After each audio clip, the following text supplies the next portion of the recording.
ठीक, चलो इधर हल्का गुदा है फिर भी देखो, ठीक।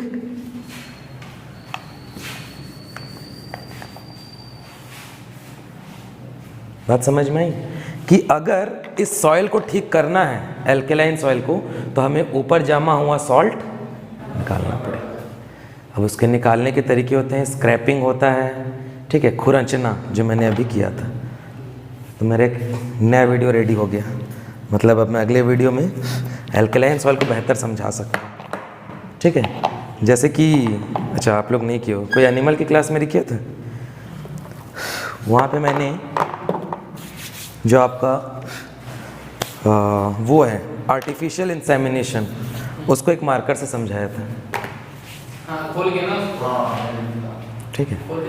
हाँ, और अगर किसी ने एक वीडियो देखी होगी तो मैंने एग को कच्चे अंडे से मतलब उबला हुआ अंडे से पूरा एग के पार्ट्स को समझाया था।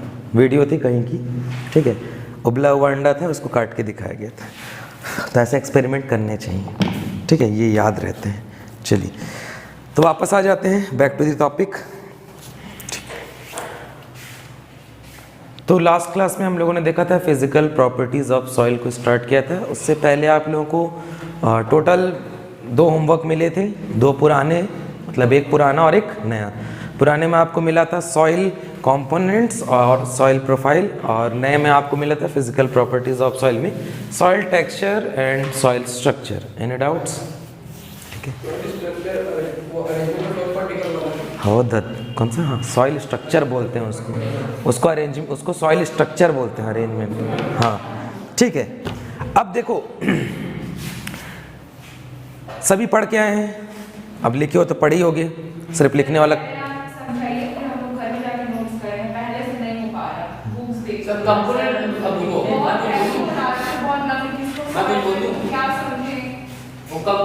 लिखना क्या है सर, मिनरल होता है तो होता क्या करेंगे उसको, होता है तो पक्का। एक बार बस और बोल दे इस चीज को, कसम बता रहा हूँ, एक बार बस और बोल दे, मेरी दिली ख्वाहिश है। वो छोड़, तू बस एक बार बोल दे, होता है तो होता है, मिनरल क्या करेंगे, बोल बोल एक बार बस बोल। कसम बता रहा हूँ, गाय का ताजा गू लेके आऊंगा, तेरे को खिलाऊंगा, खाना है तो खा ले, खाना ही तो है, सुअर तो खाता ही है, तू कम है क्या? मिनरल्स की प्रॉपर्टीज होती है, मिनरल की कुछ स्पेशल कैरेक्टर होते हैं, ऑर्गेनिक मैटर्स की कुछ स्पेशल कैरेक्टर होते हैं, वाटर की कुछ स्पेशल कैरेक्टर होते हैं, एयर की कुछ स्पेशल कैरेक्टर होते हैं। फॉर एन एग्जांपल, अगर आप लोगों ने विनय सिंह की बुक से पढ़ा होगा तो वहां पर डी.के. दास, दोनों में अगर आपने पढ़ा होगा तो मिनरल मैटर क्या बोलेगा कि ये सॉइल के एक्टिव फैक्टर्स हैं जो कि सॉइल के प्रॉपर्टीज को डिटरमाइन करते हैं, सॉइल के प्रॉपर्टीज को डेफिनाइट करते हैं, ठीक है। क्योंकि आप मिनरल से पहचान सकते हो, या मिनरल्स क्या है, एक तरीके के पेरेंट मटेरियल्स हैं जो कि सॉइल के बिहेवियर को शो करते हैं। एज इट इज अगर आप ऑर्गेनिक मैटर के बारे में पढ़े होंगे तो उसमें लिखा होगा कि कार्बनिक पदार्थ मृदा का वह गुण है जिसमें उसमें उपस्थित अपघटन की प्रक्रिया, जो भी आपके लिविंग ऑर्गेनिजम्स हैं उनके अपघटन से जो भी नया मैटर बना रहता है उसकी बात करते हैं। दैट मीन ऑर्गेनिक मैटर क्या होता है, आपका जब भी कोई लिविंग या नॉन लिविंग जो भी ऑर्गेनिज्म है, इसका जब लिविंग और मान लो नॉन लिविंग है, इसके डिकम्पोजिशन से आपका क्या बनता है, ह्यूमस, और यही ह्यूमस क्या बना देता है, ऑर्गेनिक। और ये ऑर्गेनिक मैटर जो रहता है वो सॉइल के स्ट्रक्चर को सुधारने के लिए सबसे इंपॉर्टेंट रहता है। नेक्स्ट, अगर आपने सॉइल वाटर के बारे में पढ़ा होगा तो वाटर जल ही जीवन है। जैसे हमारे लिए जल ही जीवन है ना, वैसे प्लांट्स के लिए भी जल ही जीवन है। लेकिन प्लांट्स आर नॉट कैपेबल, अब ऐसा तो है नहीं ना कि पौधे का ऐसे पकड़ूंगा और पानी छिड़क दूंगा और वो ले लेगा, पॉसिबल नहीं है। तो सॉइल वाटर क्यों इंपॉर्टेंट है, क्योंकि soil water provide nutrient to plant. अब भाई आप यूरिया दे रहे हो तो ऐसा थोड़े कि यूरिया डायरेक्ट खा लेगा प्लांट। सबसे पहले जो भी आपका फर्टिलाइजर है वो सॉइल में क्या होगा, सॉल्युबलाइज होगा। सॉल्युबलाइज होने के बाद उसको रूट्स अपटेक करेगा सेमी परमेएबल मेम्ब्रेन से। अगेन, अगर आपका कोई फर्टिलाइजर सॉल्युबल नहीं है तो वो रूट्स में ही अटक जाएगा, उसकी मेम्ब्रेन उसको क्रॉस होने नहीं देंगे। तो ये सॉइल वाटर का इंपॉर्टेंस है। सॉइल एयर का मतलब क्या होता है भाई, एक्सचेंज ऑफ गैसेस। भाई अब जब तक एक्सचेंज गैसेस होगा ही नहीं, आपका प्लांट कैसे ग्रो करेगा? तेरे को कैसे लग रहा है कि कोई भी इंपॉर्टेंस नहीं है? हाँ आगे, हाँ, और कुछ बोलना चाहे पहले आप बोले, कोई बात नहीं, मैं इसीलिए 15 से 20 मिनट बफर टाइम रखे रहता हूँ स्टार्टिंग का ही। हाँ, और कोई दिक्कत समस्या? ठीक है, तो मतलब मैं पहले समझा दूंगा फिर आप नोट्स बनाएंगे, ये बोलना चाहते हैं? ठीक है, पिक करा देंगे ना। तो मैं तो पहले हाँ सर, आपका पेज दे दी। तो वो चीज़ तो मैंने कल ही बोल दिया था आपको। ऐसा तो देखिए, अब ऐसा तो है नहीं कि मैंने आपको अफवाह बोला था, मैंने पहले ही बोला था भी जिस बुक को आप अभी पढ़ रहे हो ना, 2-4 बार पढ़ डाले। 2-4 बार नहीं, उसको मैं 4 साल से पढ़ डाला हूँ। ठीक है, पिक करा देना। तो वो तो मैं पहले भी बोल दिया हूँ कि भाई देखो ये टॉपिक है, टिक कर लेना। चलो ठीक है, इसका सॉल्यूशन निकाला जाएगा, कोई दिक्कत नहीं है। तो एटलीस्ट सॉइल कंपोनेंट और सॉइल प्रोफाइल तो लिख ही लियोगे, ठीक है, क्योंकि वो समझाया भी गया था, तो ये तो बोल भी नहीं सकते कि नहीं समझाया गया है। ठीक है, अब देखो दूसरी चीज़ याद रखना, जब भी आप एग्जामिनेशन में लिखने जाओ, तो मैंने आपको फिर क्या बोला था, अच्छा आपके कोई रिलेटिव या कोई ब्रदर सिस्टर फ्रेंड, फ्रेंड तो हो ही नहीं सकता, पॉसिबल ही नहीं, कोई बड़े ही होंगे, ठीक है, जो यूपीएससी पीएससी या व्यापम की तैयारी कर रहे हो, कोई हैं? उनकी पढ़ाई करने का तरीका देखियो, कितना देर पढ़ते हैं? दीदी सुबह 8 बजे लाइब्रेरी से आके रात के 8 बजे तक आती है। ठीक है, हो गया तेरा फ्रेंड। हो गया। यहाँ मैं सबकी बेइज्जती से तू पीएससी वालों की बेइज्जती कर दिया। अब एक बात बता विवेक, नहीं शांत रहोगे तो मजा आएगा। क्या बोला, सुबह 8 से शाम 8 जाते हैं तो घूमने जाते हैं क्या? एक बात बता, तेरे पास दिन में कितना टाइम रहता है? 24 घंटा। तू बोलेगा नहीं तो और खतरनाक होगा, क्योंकि मैं फिर पोक दूंगा। अब सोच ले। एक बात बता, तेरे पास दिन में कितना टाइम रहता है? फ्रेश टाइम 24 घंटा ना। कितना घंटा सोता है? 8 घंटा। 24 में 8 हटा दिए तो मान लिया तेरा हो गया 16 घंटा बचा। खाना पीना नहाना 6 घंटा। हाँ चल, नहीं मान लिए 16 में से 6 गया 10 घंटा। 10 घंटा क्या करता है वे? 4 घंटे कोचिंग। 4 घंटा कोचिंग का ले लिया, चल 6 घंटा बचा, क्या करता है? 6 घंटे। हाँ खाता। वो हो गया है, वो उधर के 6 घंटे में निपट गया। अब क्या करता है ये बता? सुबह कोचिंग में आके बैठता हूँ। कौन सा वो कोचिंग में काहे बैठता है? बकेती करने? प्रैक्टिकल लिखना रहता ना। कितना उस दिन तो 1 पेज लिख के चल दिया था। आज लिखा ना, आज तो लिखा 4 पेज। उसके बाद क्या किया? हो गया टाइम खत्म 6 घंटा।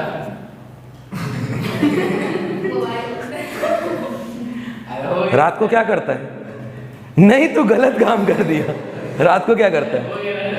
रात को 9 बजे के बाद क्या करता है? 9-10 मान ले, 10 से 12 क्या करता है? हाँ? कल तो नहीं सोया था। नहीं कल तो नहीं सोया था। पंचायत कर रहे थे। उधर पंचायत कर रहे थे कि तेरा कहीं और पंचायत चल रहा था? अरे नहीं कर रहा था। बोलेगा आप कभी पीएससी के बारे में?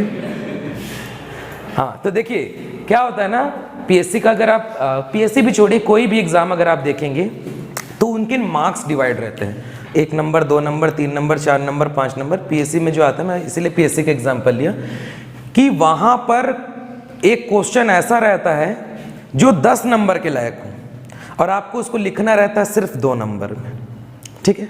और कुछ क्वेश्चन रहते हैं जो सिर्फ 2 नंबर के लायक रहते हैं। जैसे मैं बोलूँगा मृदा की क्या परिभाषा है, कितना लिख लोगे आप बताओ? अब मैं ये बोल दिया 10 नंबर में लिखो, अब क्या करोगे? अब मैं लिख दिया physical properties of soil, property नहीं बोला ना, properties of soil, deal physical properties of soil 2 number में। अब बताओ कैसे करोगे? होता है ये चीज, इसीलिए मैं बार बार बता रहा हूं। अब कैसे करोगे, क्या करोगे? फिर हो गया, तो वही तो मैं पूछ रहा हूं, कैसे करोगे? अब मान ली 10 नंबर के सॉइल के डेफिनेशन में क्या लिखेगा?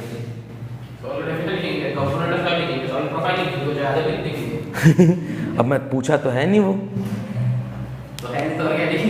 तो वही चीज़ मैं बोल रहा हूँ कि कभी भी जब आप बुक पढ़ने जाओगे तो वहाँ पे आपको पैराग्राफ, आधा आधा पैराग्राफ का एक एक हेडिंग मिलेगा, तो आपको वो सब लिखने की कोई ज़रूरत नहीं। सपोज अगर आपको पूछा कि 10 नंबर में क्वेश्चन पूछा है सॉइल की डेफिनेशन लिखिए, कोई प्रॉब्लम नहीं है। सबसे पहले क्या करो, आप मीनिंग लिख दो, ठीक है, कि मीनिंग क्या है, लेकिन उन्हीं चीज़ों को मीनिंग में ऐड करो जो काम के हैं। उसके बाद सॉइल की जो सबसे प्रॉपर डेफिनेशन है उनको छांट लो, 1 2 3 4 जितने भी हैं उनको लिख दो। फिर बीच में अगर आपको समझ नहीं आ रहा है कि और क्या करना है तो सॉइल के कंपोनेंट्स को भर दो, लेकिन डेफिनेशंस के रिस्पेक्ट में। जैसे अगर आपको याद है सॉइल के डेफिनेशन जो मैंने आपको लिखाई थी उसमें इडेफोलॉजिकल एंड पेडोलॉजिकल कॉन्सेप्ट था। भाई दोनों कॉन्सेप्ट सॉइल को ही डिफाइन कर रहे हैं ना, दोनों कॉन्सेप्ट लिख दो।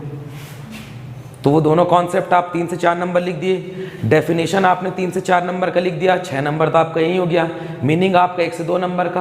अब बताओ, अब मान लो आपको पूछा पूरे फिजिकल प्रॉपर्टीज ऑफ सॉइल, आपको पूछा गया 10 नंबर का काम है और आपको 2 नंबर में पूछा गया, आपको दुनियादारी कुछ नहीं करना है।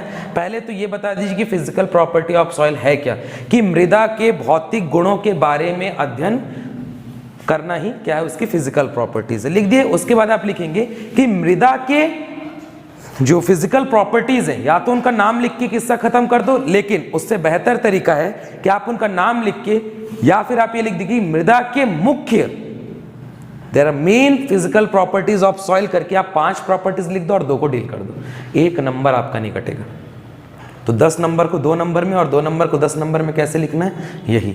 तो जैसे आपके बुक में पूरे पैराग्राफ दिए हैं ना, आपको पैराग्राफ से कोई मतलब नहीं है, आपको मतलब सिर्फ ये है कि उस पैराग्राफ के कितने लाइन हैं जो उसके मतलब को समझा दे रहे हैं, ठीक है। जैसे अगर आप फिजिकल प्रॉपर्टीज ऑफ सॉइल में ही सॉइल जो सेपरेट्स हैं, अगर उसको आप बुक में देखोगे इतना बड़ा पैराग्राफ लिखा है, लेकिन कल मैंने सिर्फ 4 लाइन में खत्म कर दिया।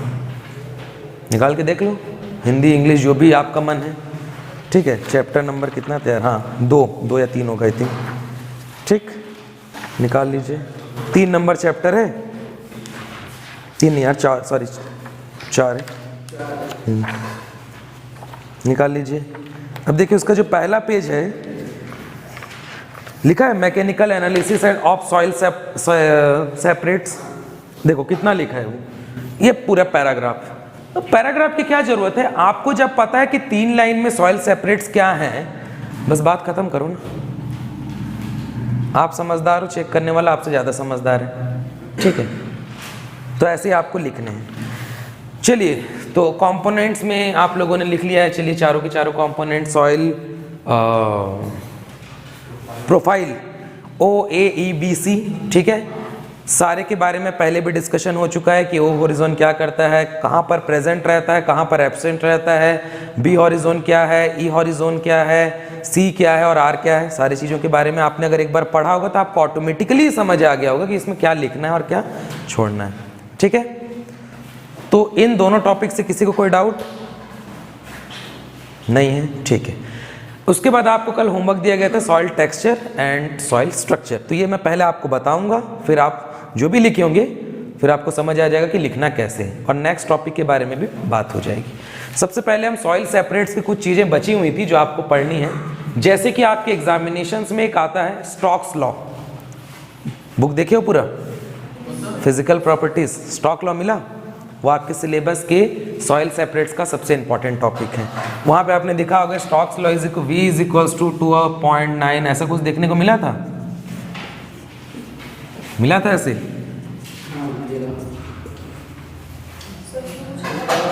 हाँ, नहीं आया होगा समझ में। अच्छा, यहाँ पे D ले लिया है, अच्छा DP लिया है और D लिया, कोई बात नहीं, हमारे में हम फाइल लेते हैं, यहाँ पे इसने क्या ले लिया है, DP ले लिया है और P ले लिया अलग से, D लिया है, ठीक है, और इसको G कर दिया, कोई दिक्कत नहीं यहाँ पर भी। ये स्टोक्स लॉ, ठीक है। अब देखिए स्टोक्स लॉ होता क्या है, सभी बुक्स लाए हैं, ठीक है, लाना पड़ेगा, ठीक है। तो वहाँ पे अगर आप बुक देखेंगे तो आपको ज़्यादा अच्छा समझ आएगा, ठीक है, कोई बात नहीं। हिंदी की बुक में आई थिंक स्टोक्स लॉ नहीं दिया है, नहीं दिया है, मुझे पता था ना, हिंदी की बुक में नहीं दिया है। चलिए, तो हिंदी की बुक वाले स्टोक्स लॉ को लिखेंगे और इंग्लिश में पहले आप समझ लेंगे। देखिए क्या लिखा है स्टोक्स लॉ को, स्टोक्स लॉ जो कि G.G. स्टोक्स ने दिया था 1851 में, suggested that the relation between the radius of a particle, r मतलब क्या है, radius of a particle and its rate of fall in a liquid, he stated that the resistance offered by the liquid to fall of the particle varied with radius of the sphere and do not the surface. उसके बाद जो next है वो देखिए वहाँ पे लिखा है, according to formula the velocity of fall a particle with the same density is directly proportional to the square of the radius and inversely proportional to the viscosity of the medium.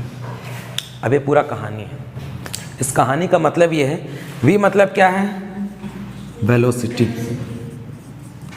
और ईटा का मतलब क्या है, what is viscosity and what is velocity. Can anyone describe viscosity? हाँ,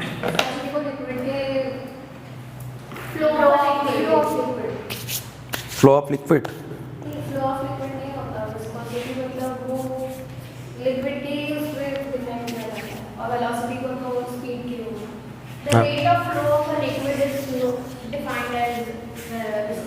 viscosity, ठीक है, मान लिया.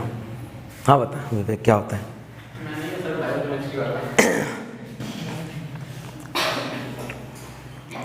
एग्रीकल्चर में भी जो पीसीएम भी रहता है ना, पढ़ लेते थोड़ा सा. कैसे नीरज, क्या है विस्कोसिटी? विस्कोसिटी को हिंदी में नहीं पता. वेलोसिटी को हिंदी में वेग नहीं, हो तो त्वरण, त्वरण को तो एक्सेलरेशन बोलते हैं. वेलोसिटी, हाँ वेग, वेग, वेग क्या होता है? क्या होता है प्रियांशु? वेलोसिटी को वेग ही बोलते हैं ना भाई. देख लेता हूँ, पता चला कल मेरे को मार दोगे.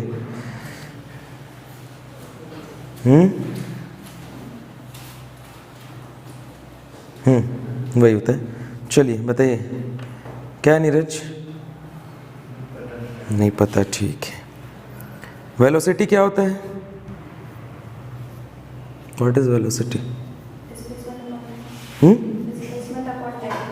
Displacement upon time. What is displacement? What is the speed?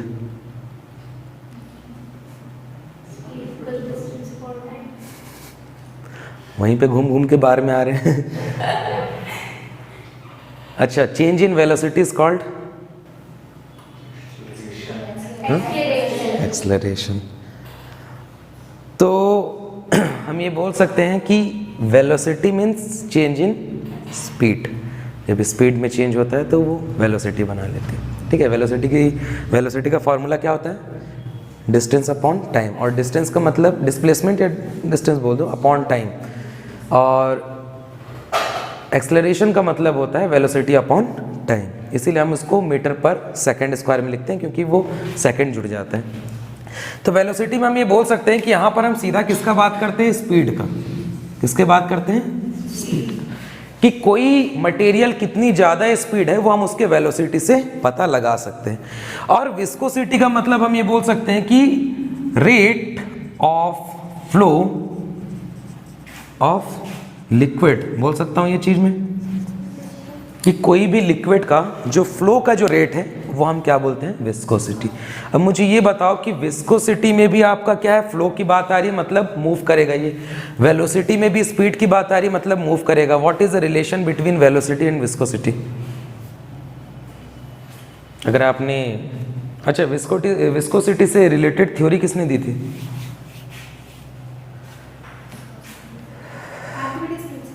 चलो, आर्किमिडीज का सिद्धांत पढ़े हो? क्या होता है नीरज आर्किमिडीज का सिद्धांत?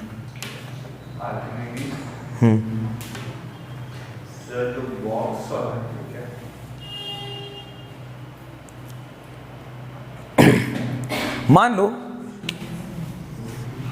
सब चीज ना, ये लॉकडाउन में जो पास होके आए हो ना,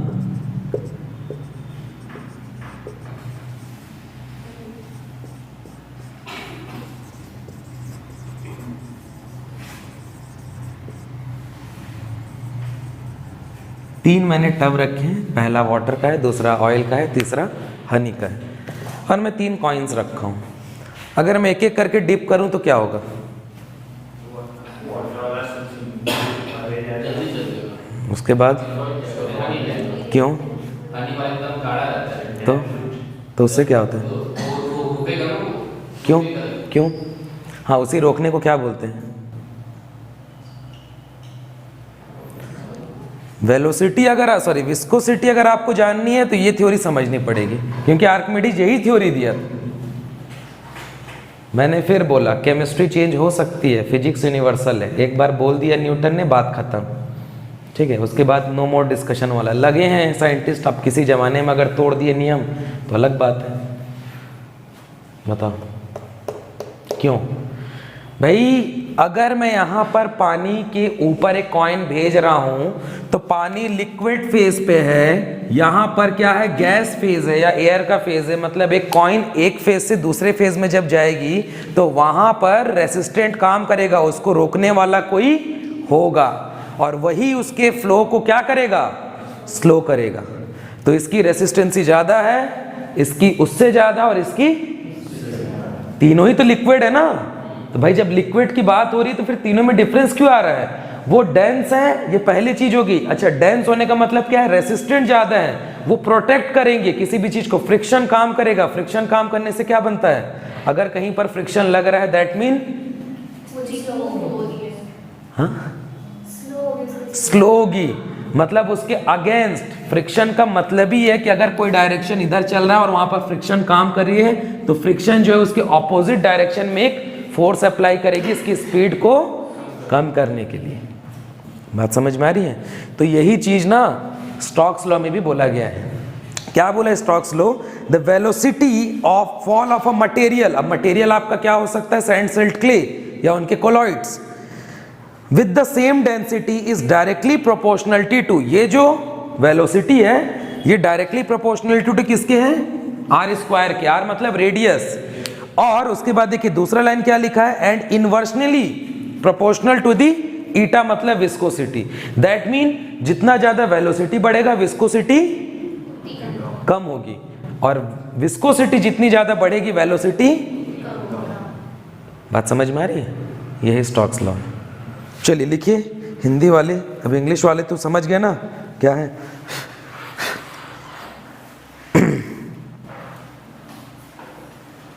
चलिए लिखेंगे। अरे यार हिंदी में लिखना ना, एक मिनट रुको। हाँ लिखना। Stokes law suggested the relation between the radius of a particle and velocity of the particle। लिखना। पहले ये सूत्र लिख लो, सबसे पहले तो ये सूत्र लिखो। अच्छा ब्रैकेट नहीं भी लगाना है तो कोई दिक्कत नहीं है ना, ज़रूरी नहीं कि एकदम ब्रैकेट लगाना ही है। पहले इसको लिखो फिर मैं आपको आगे बताता हूँ।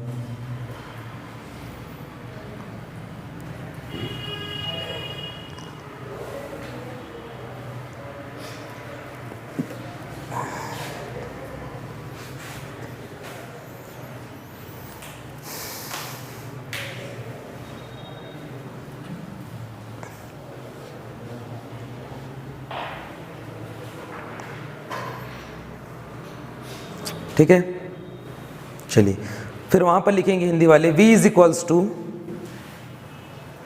कैसे दुर्गेश कैसे नहीं आया? क्या काट दिया? डॉग को इंजेक्शन लगाने लग गया था, उसी को काट दिया। उसी के साथ सारे ब्रह्मांड के दुख हैं क्या? बेचारा उस दिन गाड़ी से वो गिर गया, ये बच गया, वो उसको चोट लग गया। कुत्ते को अच्छे काम के लिए लेके गया था, वो कुत्ता काट दिया।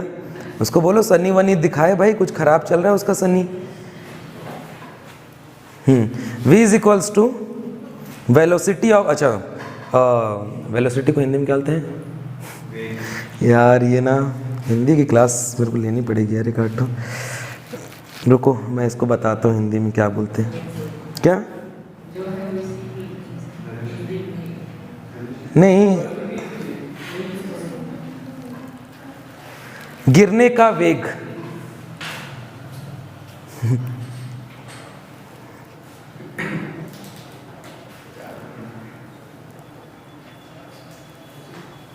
ठीक है, उसके बाद लिखेंगे जी। जी का मतलब होता है गुरुत्वाकर्षण के कारण त्वरण।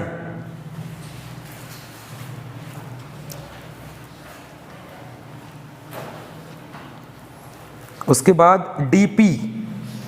डीपी का मतलब होता है कण का घनत्व।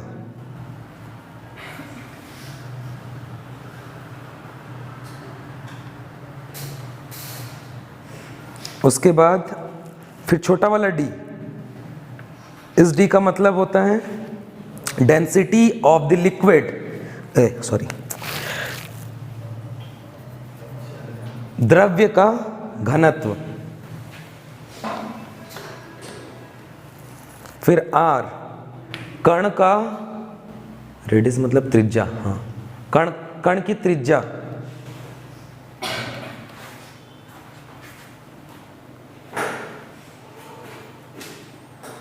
फिर इसको ईटा बोलते हैं ना। ईटा का मतलब होता है absolute viscosity of the liquid. इसका मतलब होता है कि तरल की वास्तविक चिपचिपाहट। अब सभी का ना यूनिट लिखना।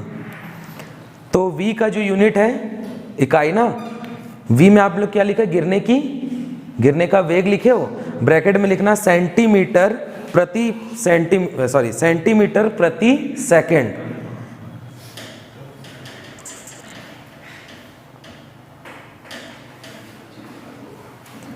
उसके बाद लिखना एक्सेलरेशन ड्यू टू ग्रेविटी का मतलब होता है सेंटीमीटर प्रति सेकेंड स्क्वायर।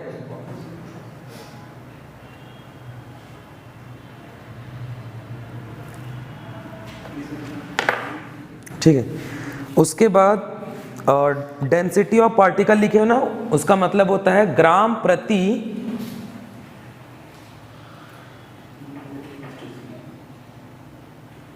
सेंटीमीटर के घात में 3। क्या बोलते हैं इसको, घन सेंटीमीटर। नहीं हिंदी में तो मुझे पर है, क्यूबिक सेंटीमीटर इसको बोलेंगे। फिर वही चीज़ आप डेंसिटी का भी लिख दो। डेंसिटी का मतलब भी क्या होता है, जो डेंसिटी ऑफ दोनों का जो डेंसिटी है ना, दोनों की डेंसिटी का क्या मतलब होता है, ग्राम प्रति घन सेंटीमीटर। अब घन कैसे लिखते हैं पता है ना, चलिए ठीक है। उसके बाद लिखेंगे आर, रेडियस का मतलब होता है सेंटीमीटर में।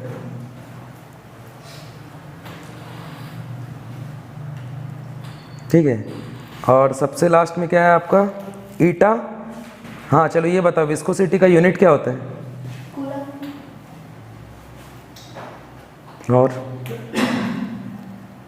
और कोई? पॉइस लिखना, POISE, पॉइस।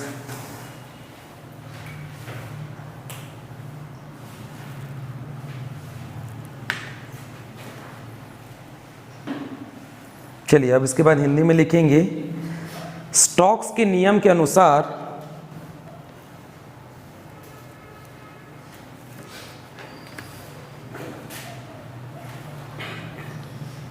एक कण की त्रिज्या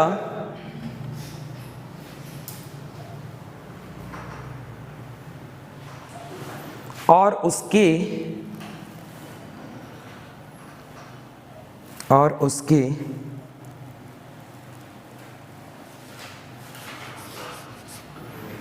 द्रव्य में गिरने की दर के बीच में संबंध है। स्टोक्स लॉ क्या है? It is a relation between the radius of a particle and it's rate of fall in a liquid. जैसे कि मान लेते हैं सॉइल होता है आपका, तो सॉइल जब वाटर में जाता है तो उसका जो रिलेशन है उसके लिए हम स्टोक्स लॉ पढ़ते हैं। उसके बाद लिखा है इस नियमानुसार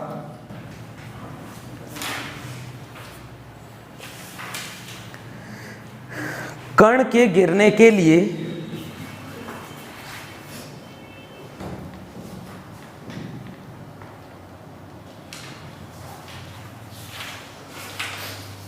ओके अंकित, मैं पहले ये समझा देता हूँ फिर आपके क्वेश्चन का आंसर दे दूंगा। तो लिखना, कण के गिरने के लिए तरल द्वारा दिया गया प्रतिरोध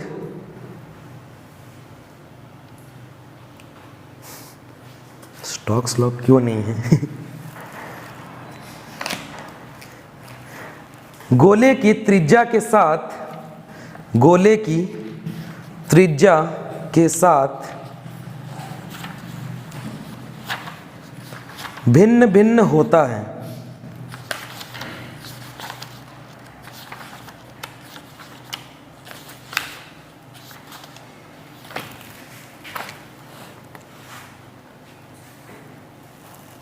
ना कि सतह के साथ, मतलब उसके त्रिज्या के साथ जो रेडियस में डिफरेंस होता है, ना कि उसके सरफेस में।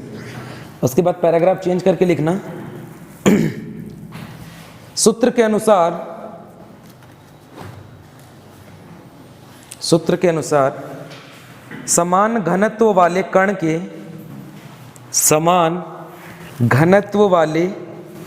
के गिरने का वेग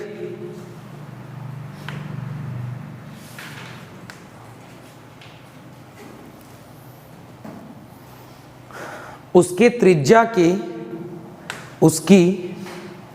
के वर्ग के समानुपाती, उसके त्रिज्या के वर्ग के समानुपाती एवं उसके श्यानता के व्युत्क्रमानुपाती होता है। हाँ यार यही है, विस्कोसिटी को श्यानता बोलते हैं, याद आया। ठीक है, तो क्या बोल रहा है स्टोक्स लॉ कि जो वेलोसिटी होता है वो पार्टिकल के रेडियस के, ठीक बोल रहे हो, देखो जो वेलोसिटी होता है वो पार्टिकल के रेडियस के स्क्वायर के प्रोपोर्शनल होता है, डायरेक्टली प्रोपोर्शनल होता है, और उसी पार्टिकल के विस्कोसिटी के इन्वर्सिबल।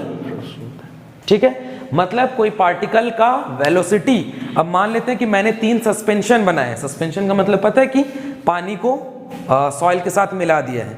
मान लेते हैं एक में मैंने सैंड को रखा, एक में मैंने सिल्ट को रखा और एक में मैंने क्ले को रखा, घोल दिया। और उसके बाद अगर मैं उसको एक ट्यूबलर लाइक स्ट्रक्चर में छोड़ूं, ऐसे मान लेते हैं ट्यूब लाइक स्ट्रक्चर में 3 ट्यूब रख दिया और मैं क्या करूं, तीनों पार्टिकल्स के जो सॉल्यूशन है उसको यहां पर डालूं, तो क्या होगा, सैंड सिल्ट क्ले 3 पार्टिकल्स है हमारे पास। क्ले का सबसे स्लो रहेगा। ठीक है, या फिर चलो इसको थोड़ा और इलाबोरेट करते हैं। मान लेते हैं कि मैंने तीनों ट्यूब में, एक में सैंड भरा है, एक में सिल्ट भरा है, एक में क्ले भरा है, और ऊपर से मैं कोई कॉइन छोड़ रहा हूं। अब क्या होगा, सैंड में सबसे जल्दी नीचे जाएगा, फिर सिल्ट में हाँ यही चीज है कि सैंड जो रहता है, अगर मैं कॉइन को छोड़ूंगा तो वो सैंड के ज्यादा पार्टिकल्स को हटा सकता है और उसके नीचे जा सकता है। सिल्ट होगा तो उसके कम, और क्ले होगा तो सबसे कम, क्योंकि क्ले जो है ना बहुत ज्यादा डेंस हो जाता है, बहुत ज्यादा डेंस, उनके बीच में गैप जो रहता है बहुत कम रहता है, तो आसानी से उसको क्रॉस करना मुश्किल है। यही स्टोक्स लॉ है। क्लियर है? चलिए इसके बाद यही आपको लिखाना था, इसके एजम्पशंस हैं और लिमिटेशंस हैं, तो ये उतना इंपॉर्टेंट नहीं, अगर आप एक रीड भी कर लेंगे तो इट्स इनफ। नेक्स्ट जो है सॉइल टेक्सचर। ठीक है, एवरीबॉडी, सभी ने सॉइल टेक्सचर पढ़ के आया है, मतलब लिखा है तो पढ़ा ही होगा एक बार। ठीक है, एक बार तो पढ़ी होगी। ठीक है, बेसिकली मैं आपको बताता हूँ what is the difference between soil separates and soil texture. Soil जो सेपरेट्स रहता है उसमें हम सॉइल के पार्टिकल्स के ग्रुप के बारे में पढ़ते हैं, जहां पर आपके 3 पार्टिकल्स होते हैं, 3 टाइप के पार्टिकल्स होते हैं, सैंड, सिल्ट, क्ले। इनको हम क्लासिफाई करते हैं उनके साइज या आकार के अनुसार। ये हमने सॉइल सेपरेट्स में देख लिया था, यहां तक कोई प्रॉब्लम नहीं थी। अब कोई भी सॉइल ले लो ना, चाहे वो इंडिया में हो, वर्ल्ड में हो, कोई भी सॉइल अगर आप एक मुट्ठी निकाल रहे हो तो पॉसिबल नहीं है कि वो पूरा का पूरा सैंड से बना हो, या वो पूरा का पूरा सिल्ट से बना हो, या वो पूरा का पूरा क्ले से बना हो। उनके कुछ प्रपोर्शन होते हैं। ठीक है, जैसे कि बिरयानी सिर्फ चावल से बनती है क्या? नहीं, बाकी सारे इंग्रेडिएंट भी थोड़े थोड़े होते हैं। तो जो सॉइल भी रहता है ना, कोई भी अगर आप सॉइल उठाओगे तो उसमें सैंड सिल्ट और क्ले का कॉम्बिनेशन रहता है, एंड दिस कॉम्बिनेशन या दिस प्रोपोर्शन ऑफ सॉइल या soil particles is called soil texture. यही आपने लिखा है, डेफिनेशन में ही लिखा है, the proportion of soil particles is called soil texture. मृदा के कणों में या मृदा के कणों के अनुपात क्या है, आपेक्षिक मिश्रण, यही लिखा ना, जो भी लिखा है, प्रोपोर्शन मिलने से जो सॉइल बनती है, जो स्ट्रक्चर, वो सॉइल टेक्सचर होती है। ठीक है, अब मान लेते हैं कि मैंने एक मुट्ठी सॉइल लिया जो कि 100 ग्राम का था। कितने ग्राम का था? 100 ग्राम का। मैंने इनके पार्टिकल्स को छान के अलग कर दिया। छानना कैसे पता है, शिव रहता है हमारे पास छन्नी। अब उस छन्नी में हमें क्या करना है, जो जो साइज के हैं, जैसे कि क्ले का साइज क्या है 0.002, तो 0.002 का शिव लो और छान दो। ये जो 100 ग्राम मिट्टी लियो ना, इसको 0.002 के शिव से लो और छान दो, तो जो भी क्ले पार्टिकल्स होंगे वो क्या होंगे, नीचे चले जाएंगे। उनका वेट कर लो, मान लेते हैं कि उनका वेट कितना है 20 ग्राम। ठीक है, मतलब अब जो आपके पास सॉइल बची उसमें क्ले नहीं बचे। फिर मैंने क्या किया, सिल्ट। तो अगर मैं इंटरनेशनल सिस्टम के अकॉर्डिंग जा रहा हूं तो 0.02 से 0.002 इसका शिव लेता हूं और इससे छानता हूं। अगेन जो पार्टिकल्स नीचे छना जाएंगे वो क्या हो जाएंगे, आपके सिल्ट हो जाएंगे। मान लेते हैं कि ये 40 ग्राम है। ठीक है, अब तीसरे को तो निकालने की जरूरत है क्या, जो बच गया वो क्या है, सैंड है। कितना बच गया, 40। तो ये जो प्रपोर्शन बना है ना, अभी इसको अगर मैं बोलूं कि रेशियो में निकालो तो निकाल सकता है कोई? अगर मैं बोलूं इसको रेशियो में निकालो, कोई निकाल सकता है? इसका रेशियो क्या बनेगा सैंड सिल्ट क्ले का?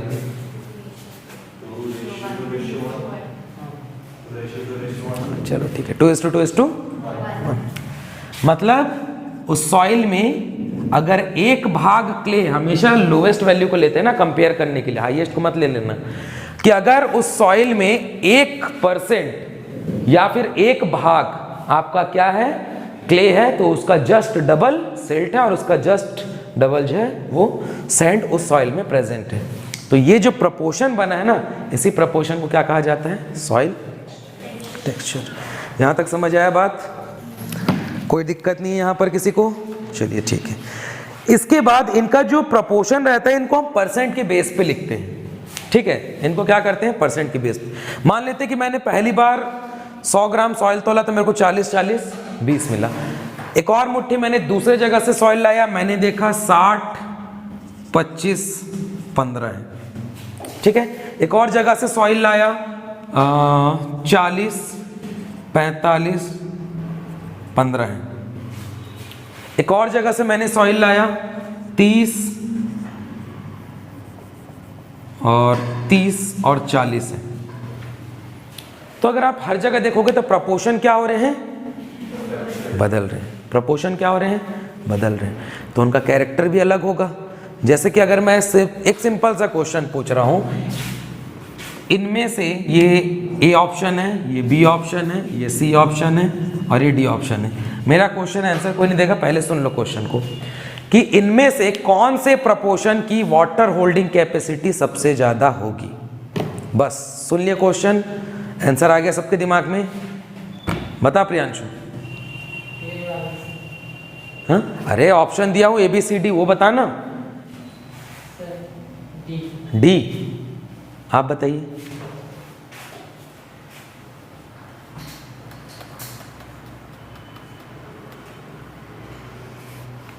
इतना तो मैथ्स का क्वेश्चन भी नहीं दिया हूं कि कोई फॉर्मूला लगाना हो कि A² + B² = ऐसा कुछ। ये 4 टाइप की मिट्टी है, इनमें से कौन सी मिट्टी की जल धारण क्षमता सबसे ज्यादा होगी?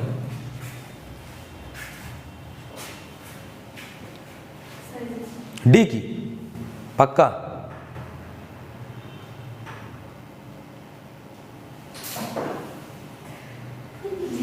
मैं सही बताऊं, इतने में ना मैं मैगी बना दिया होता।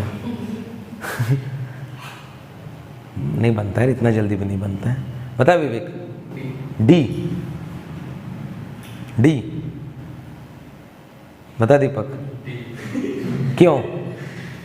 क्ले उसमें 40%, तो उससे क्या हुआ? क्ले का वाटर होल्डिंग कैपेसिटी ज्यादा है। हाँ ठीक है, ये बोल सकते हैं आप कि जहाँ पर क्ले का प्रपोर्शन ज़्यादा होगा वहाँ पर वाटर होल्डिंग कैपेसिटी बढ़ जाएगी। ठीक है, अब मैं चलो वो तो दूसरा पढ़ाया नहीं तो वो भी क्वेश्चन पूछता। चलो दूसरा क्वेश्चन मैं पूछ रहा हूँ कि इनमें से कौन सा पार्टी मतलब कौन सा प्रपोर्शन है जहां पर क्रॉप सबसे अच्छा उगेंगे। अब ये बता दो तो मैं मान जाऊं। अरे यार उस दिन दीपक का डेयरी मिल्क बच गया था यार, उसको डेयरी मिल्क देना। अरे तेरा दुर्गेश का, सॉरी दीपक बोल, ईमानदार आदमी हो। चलो अगेन चॉकलेट क्वेश्चन मान लो, कोटा फैक्ट्री देखे हो ना, चॉकलेट क्वेश्चंस होते हैं, तो हम डेयरी मिल्क क्वेश्चन, जो भी इसका आंसर दिया उसको एक डेयरी मिल्क। इसमें क्रॉप ज़्यादा अच्छी होगी। हाँ रीज़न के साथ ना, ऐसा नहीं कि तुक्का मार दिए, लॉजिकल रीज़न होना चाहिए। अरे ए बी सी डी में, ठीक है, सी गया एक और सी, ज़्यादा चॉकलेट थोड़ा देना पड़ जाएगा। हाँ डी, हाँ ठीक है, हाँ और इधर से कोई सी सर। सी, ठीक है, और कोई भाई, और कोई दाव खेलना चाहता है?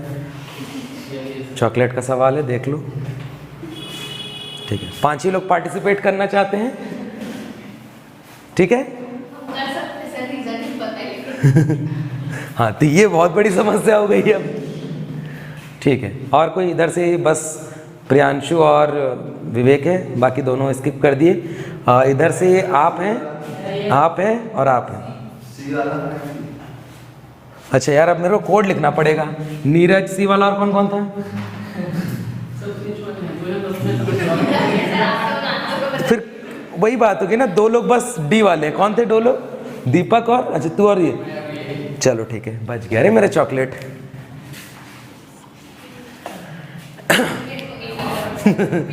चलो अब रीजन बता दो, ले जाओ। हाँ? क्योंकि साइड में जो प्लांट्स का जो रूट है ना, आपको ज्यादा दिन तक के मतलब जल्दी।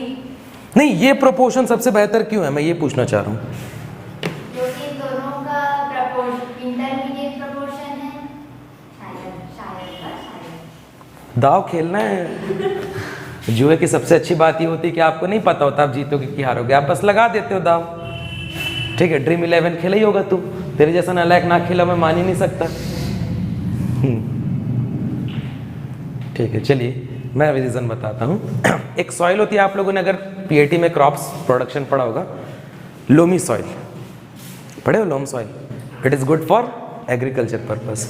लोम सॉइल कौन सा सॉइल होता है पता है? जनरली उसके डेफिनेशन में बोला जाता है कि ऐसे सॉइल जिसमें सैंड, सिल्ट और क्ले का प्रोपोर्शन बैलेंस्ड अमाउंट में हो। इक्वल नहीं बोल रहा हूँ ना, क्या बोल रहा हूँ? बैलेंस्ड अमाउंट में हो। अगर कोई, देखिए ये वाला ये तो बिल्कुल ही पॉसिबल नहीं हो सकता यार, ये किसी हालात में पॉसिबल नहीं हो सकता। पानी चाहिए रहता है ना, तो उससे क्या है, जब तेरा क्ले में रूट ही ग्रो नहीं कर पाएगा तो कहाँ का तू उसको वाटर होल्ड करके रखेगा। मान ले कि तेरा जो मिट्टी है तो ठीक बोल रहा है कि वाटर होल्डिंग कैपेसिटी ज़्यादा है उसकी, बट उसके अंदर जब रूट ही नहीं जा पाएगा अच्छे से तो फिर तेरा काहे का सॉइल कि वो देखा ना रोड के साइड में जो कीचड़ जमे रहता है, क्या फ़ायदा ऐसे पानी जमाने का जब वो नीचे ही नहीं जा पा रहा है। तो समझ रहा है, 40% मतलब वाटर होल्ड कर रहा है वो। भाई प्लांट का रूट कहाँ है? सॉइल के, सॉइल के ऊपर पानी नहीं चाहिए, नीचे चाहिए अपने को पानी। वो पहुंचते तक ना तुम्हारा सीड खत्म हो गया होगा, मर गया होगा, बर्बाद हो गया होगा, तबाह हो जाओगे तुम। मान सकते हो, मैंने पूरा क्रॉप प्रोडक्शन बोला था, अब एक क्रॉप को लेके थोड़े बोलोगे ऐसे में, तो फिर हर एक प्रोपोर्शन किसी न किसी क्रॉप के लिए सही है। मैंने बोला एग्रीकल्चर के लिए, ठीक है। अब देखो ये दोनों आप लोगों को तुक्का मारने का था, लेकिन ये ऑप्शन अगेन किसी भी हालात में पॉसिबल नहीं, क्योंकि अगर इतना सैंड हुआ तो पानी बचेगा ही नहीं। तो ये 2 ऑप्शन तो आप पहले ही खत्म कर दो। अब यहां पर चीजें सही थी, ये बहुत कंफ्यूजिंग सेंस था, ठीक है, कि यहां पर मैंने 20 कर दिया, मतलब जस्ट देखो सैंड को मैंने वैसे का वैसे रखा था, बस सिल्ट को थोड़ा सा बढ़ा दिया था और क्ले को थोड़ा सा कम कर दिया था।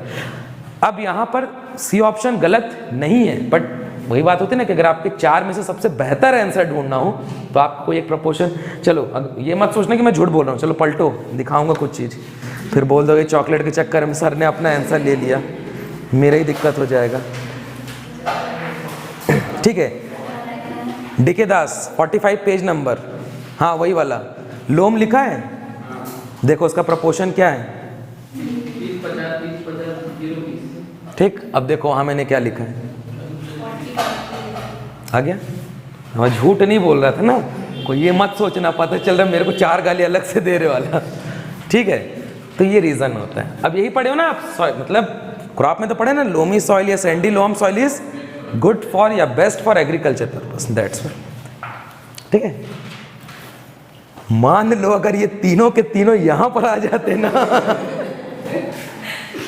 अच्छा खासा डेयरी मिल्क एक तो डब्बा लेकर रखना पड़ता है, ठीक है। चलिए बहुत अच्छी बात है, कोई बात नहीं, ऐसे क्वेश्चंस आते रहेंगे, आपको जीतने का मौका मिलेगा आगे भी। तो आपको ये समझ आ गया कि सॉइल टेक्सचर क्या है। अब आप लोग जो लिखे होंगे उसमें से समझ आ जाएगा कि आपको लिखना कैसे। नेक्स्ट यार, ये क्वेश्चन कोई पूछा था यार, क्ले की सर डी, यहाँ भी मैं जीत गया बच गया ठीक है। अब देखिए, अगर आप सॉइल टेक्सचर को निकालेंगे तो सबसे पहला लाइन है डेफिनेशन क्या दिया है, soil texture refers to the relative percentage of sand silt clay in soil. Hindi में अगर आप देखेंगे तो क्या लिखा है कि मृदा कणाकार विभिन्न मृदा वर्गों के कणों के आपेक्षिक अनुपात को कहते हैं। दोनों का सेम मतलब हो गया। इसके बाद अगर आप एग्जाम में लिखना चाहें तो आप ये बोल सकते हैं, ये वाला जो पोर्शन है, ये जो टेबल आपको दिखाई दे रहा है वहाँ बुक में देखो टेबल दिखाई दे रहा है, इस टेबल को आपको बनाना पड़ेगा, ठीक है। अगर ये पूरा टेबल आप नहीं बना पा रहे हैं कोई दिक्कत नहीं, एटलीस्ट इसमें से 5 ग्रुप जो हैं, जैसे कि सबसे पहला सैंड, ठीक है, फिर आपका सिल्ट और क्ले, ये तो होंगे ही होंगे, ये तो मस्ट कंपलसरी, क्योंकि आपको ये 3 को तो शो करना ही पड़ेगा, ठीक है। मतलब दोनों ही बुक में, हिंदी इंग्लिश में दोनों में ही। पहला नंबर हाँ चौथा ही बोल दो, 10वां क्या, कोई दिक्कत नहीं, इसका भी जुगाड़ किया जाएगा, डरने कोई बात नहीं, किया जाएगा इसका जुगाड़। ये तो आपको करना ही है। इसके साथ साथ अगर आप लेफ्ट साइड में देखिए, एक छुटंकू सा टेबल दिया है, वही छुटंकू सा टेबल आपको बना देना। अगर ये छुटंकू सा टेबल आपने बना दिया, फुल नंबर, 1 नंबर कोई नहीं काट सकता आपका, ठीक है। समझ आया? तो ये जो आपने नोट्स लिखा होगा, इसमें इन दोनों टेबल को बनाना है। और ये देखिए टेक्सचरल क्लासेस दिए हैं वहाँ पर, सॉइल टेक्सचरल क्लासेस बुक में दिखाई दिया। बस उस टेक्सचरल क्लासेस में देखिए आप अगेन क्या लिखा है, सैंड लोम एंड क्ले, यही लिखा ना।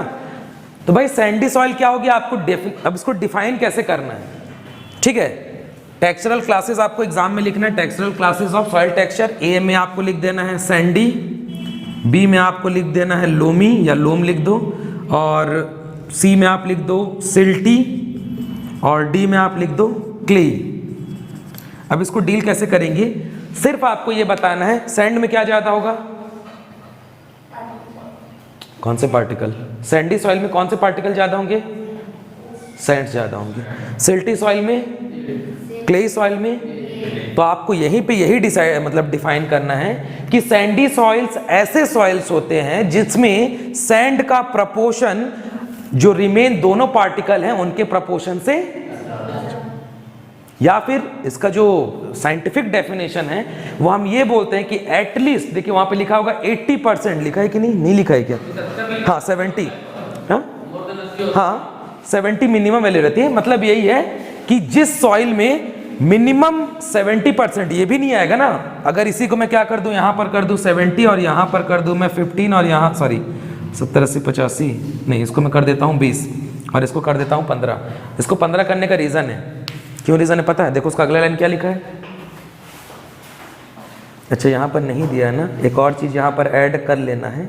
ऐड ये करना है कि सैंडी सॉइल में सैंड का कंसंट्रेशन 70 से ज़्यादा और क्ले का कंसंट्रेशन 15 से कम होना चाहिए, ठीक है। क्या है, सैंड का कंसंट्रेशन 70 से अबव एंड क्ले का कंसंट्रेशन 15 से कम होना चाहिए, बस।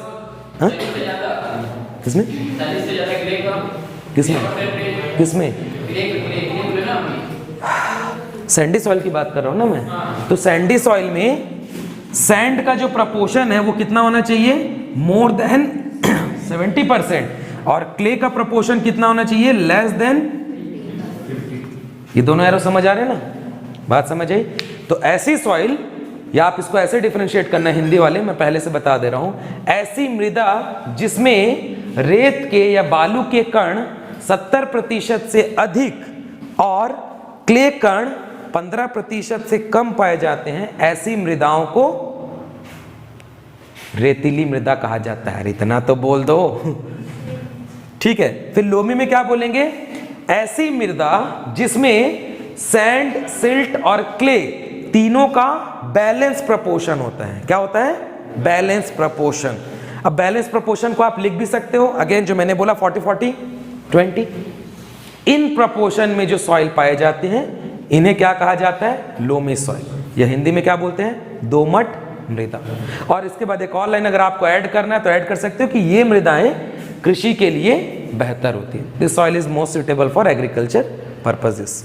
यहाँ पे लिखा भी होगा आई थिंक कहीं पर, देखो आइडियल लोम सॉइल डिफाइन, दुनिया भर का फलाना ठिकाना नहीं लिखा है, चलो मैं ही बता देता हूँ, अच्छा होता है भाई।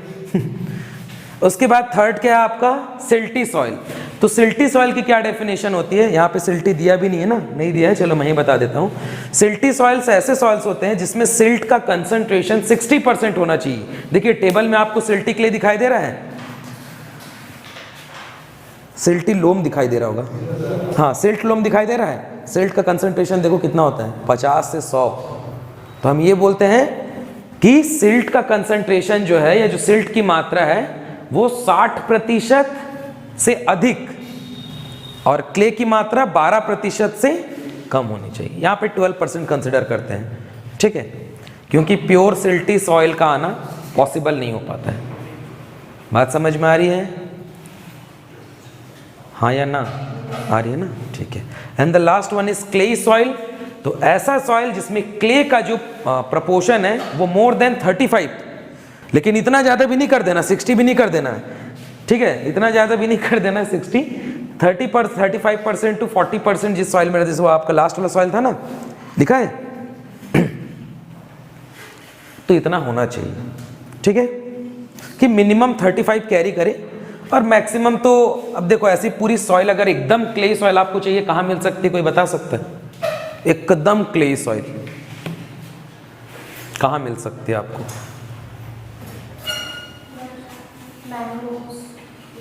हाँ ठीक है, मैंग्रोव सही है। और कुछ? मैंग्रोव से एक रीज़न हो गया, हाँ, और कुछ मैंग्रोव्स जिनको नहीं पता है मैं बता देता हूँ। जो डेल्टाई रीजन रहते हैं, डेल्टा वाले क्षेत्र रहते हैं, या फिर आप बोल सकते हैं नदी के किनारे वाले जो क्षेत्र रहते हैं ना, उनको मैंग्रोव्स रीजन बोला जाता है, ठीक है। अब मैंग्रोव्स भी दो तरीके के आते हैं, fresh water mangroves and salt water mangroves, ठीक है। जो वेस्ट बंगाल वाला रीजन है ना, सुंदरवन वाला, उन रीजन्स में मैंग्रोव सबसे ज़्यादा, और मैंग्रोव्स के जंगल भी रहते हैं, मतलब इन जगहों पर जो जंगल बनते हैं उनको क्या बोल दिया जाता है? मैंग्रोव्स। एक क्वेश्चन मेरे को याद आ रहा है, कल मैंने पूछा दिया था कि कुछ याद आया, कुछ क्वेश्चन, ट्रिक क्वेश्चन आपको बोला था कि पता करके आना, नहीं है? चलो मैं ही बता देता हूँ क्या पूछा था मैंने आपको पूछा था कि किसी जगह पर अगर बर्फ, रेगिस्तान, रेगिस्तान किसको बोलते हैं? अच्छा आप लोग को नहीं पूछा था क्या? ओह सॉरी, चलो ठीक है, अब याद आ गया तो आप ही लोग बता दो अगर कोई होशियार हो तो। डेजर्ट एरिया को हिंदी में क्या बोलते हैं? मरुस्थल। क्या होता है desert area? What is desert? खाने वाले डेजर्ट की बात नहीं कर रहा हूं, पहले ही बता दे रहा हूं, खाने वाले डेजर्ट की बात नहीं हो रही। डेजर्ट एरिया DSS वाला क्या होता है? या मरुस्थल या रेगिस्तान क्या होता है? कैसे आप डिफाइन करोगे?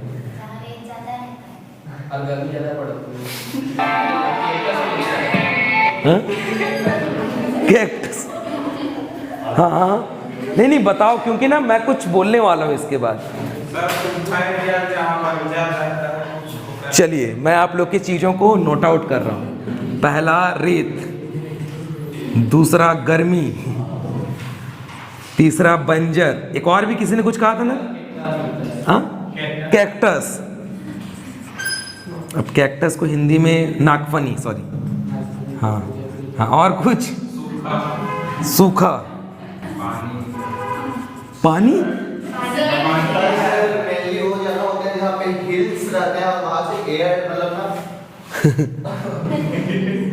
हिल्स प्लस एयर, हाँ, और हिल प्रोटेक्ट करते हैं सर, जिसके कारण उस रीजन में बारिश नहीं हो पाती, इसके कारण वो बन जाते हैं। नो बारिश। हाँ, और एक बार क्वेश्चन अच्छे से बताइए। डेफिनेशन ऑफ डेजर्ट एरिया या डेफिनेशन ऑफ डेजर्ट, मरुस्थल की परिभाषा। हाँ, और कुछ कोई इसमें ऐड कराना चाहता है? बस इतना ही। पानी, अब पानी गिरा है तो थोड़ा सा बरसों रे मेघा मेघा, और कुछ पानी नहीं गिरता। अच्छा, नहीं गिरता है, बरसों मेघा फिर हो जाएगा। 2 गाने हैं भाई फेमस, बरसों रे मेघा मेघा या फिर अरे वो लगान मूवी का क्या गाना था? नहीं, लगान मूवी का बोल रहा है। नन्ना रे कहाँ जा रहे हो, नन्ना रे तो बरसों रे मेघा मेघा वाला है। काले मेघा का पानी तू बरसाना, ये ठीक है। देखो मैं कैरेक्टरिस्टिक्स नहीं पूछ रहा हूँ कि वहाँ पे क्या कैरेक्टरिस्टिक्स पाए जाते हैं, मैं आपको पूछ रहा हूँ कि अगर आप डेजर्ट को डिफाइन करोगे, सीधा सा वर्ड होता है डेजर्ट। हिंदी में अगर मैं समझाऊँ, बहुत बेहतरीन, नो वेजिटेशन। एग्जैक्टली। पहला नो वेजिटेशन, ठीक है। दूसरा, अगर हिंदी के वर्ड को अगर आप ध्यान से देखो तो आपको सीधा आंसर मिल जाएगा।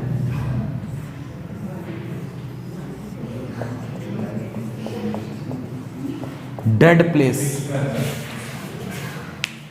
इतना जो है ना, कुछ नहीं है। मैंने फिर बोला, मरुस्थल, मरु मतलब मरा, स्थल मतलब प्लेस, डेड प्लेस। डेजर्ट को डेड प्लेस ही बोलते हैं ना, जिंदा रह सकते हो क्या? नो वेजिटेशन, नो एनिमल्स, मतलब अब जो पाए जाते हैं वो अलग है, वो भी खींचतान के उनको पानी वानी पिलाना पड़ता है, तो इनको क्या बोला जाता है? मरुस्थल। अब इनके कैरेक्टरिस्टिक्स को चलो जोड़ देते हैं थोड़ा सा। भाई गर्मी पड़ती है, रेत रहते हैं, ठीक है, बंजर होता है, कैक्टस पाया तू सबसे यूनिक है। पता है, मैं कैक्टस गिफ्ट किया हूँ मेरे दोस्त को, तो उसके घर को क्या बोल दूँ मैं? मरुस्थल। और कसम से वहाँ गर्मी ज़्यादा पड़ती, मजाक नहीं कर रहा, कसम से। रायपुर में है, मैं उसको कैक्टस गिफ्ट किया था, उसकी भी अलग शौक है, उसको कैक्टस पालना है। मैंने बोला लो भाई, उसके घर में गर्मी ज़्यादा लगती है, इंसान तो बंजर है ही वो। और क्या है, हिल एरिया, हाँ 3rd फ्लोर में रहता है, और अपार्टमेंट, नो बारिश, नहाता नहीं है वो। सारे कैरेक्टर सूट कर रहे, तो बेचारे को क्या मैं डेजर्ट बोल दूँ? तो ये होता है डेड प्लेस, खत्म सीधा। अब अगर मैं ये बोलूँ कि ये तो गर्मी वाला था, जो रेत वाला डेजर्ट प्लेस था, अब मैं बोलूँ बर्फ वाले डेजर्ट को क्या बोलते हैं? यही होमवर्क से पता करके आना, ठीक है। कि जो आपका आइस वाला डेजर्ट रहता है उनको क्या बोला जाता है, या फिर ग्लेशियर वाला डेजर्ट, या फिर जो कोल्ड डेजर्ट एरिया रहते हैं उनको क्या बोला था? हाँ, ये लिखना, कोल्ड डेजर्ट एरिया रहता है उनको क्या बोलते हैं, ठीक है। चलिए ठीक है, आगे बढ़े। अब इसके बाद जो आपका टेक्सचर है उसको डिटरमाइन करने का जो मेथड है, आप देखिएगा 2 मेथड दिया है। पहला दिया है फील्ड मेथड, दूसरा लेबोरेटरी मेथड। देखिए फील्ड मेथड में क्या रहता है, कुछ नहीं करते हैं, गोला, सॉइल का गोला लेते हैं और उसको रगड़ देते हैं, ठीक है। क्या करते हैं, सॉइल का, छोटे बचपन में देखो छोटे छोटे गोलियां बनाते थे, तो सॉइल का गोलियां बनाते हैं छोटे छोटे, और उसको हाथ में लेके ऐसे रगड़ देते हैं, रब कर देते हैं। तो वो जहाँ तक फैला रहता है, तो जो सैंड रहता है वो सबसे पीछे रहता है, और जो क्ले रहता है वो सबसे आगे रहता है। ऐसे देखियो ध्यान से, कभी नहीं देखियो? जैसे मान लो च्युइंगम, ऐसे कभी रगड़े हो? सब किए हो, कोई झूठ मत बोलो। बचपन से लेके, मैं मान ही नहीं सकता, बचपन से लेके टीचर आ गए होंगे तो ऐसे छुपा के पकड़ लियो, फिर गई होगी तो खा ली होगी। बचपन में सब क्यों, तू तो पक्का किया होगा, झूठ मत बोला तेरे। अच्छा सीधा ही ऐसा क्यों ना सभी।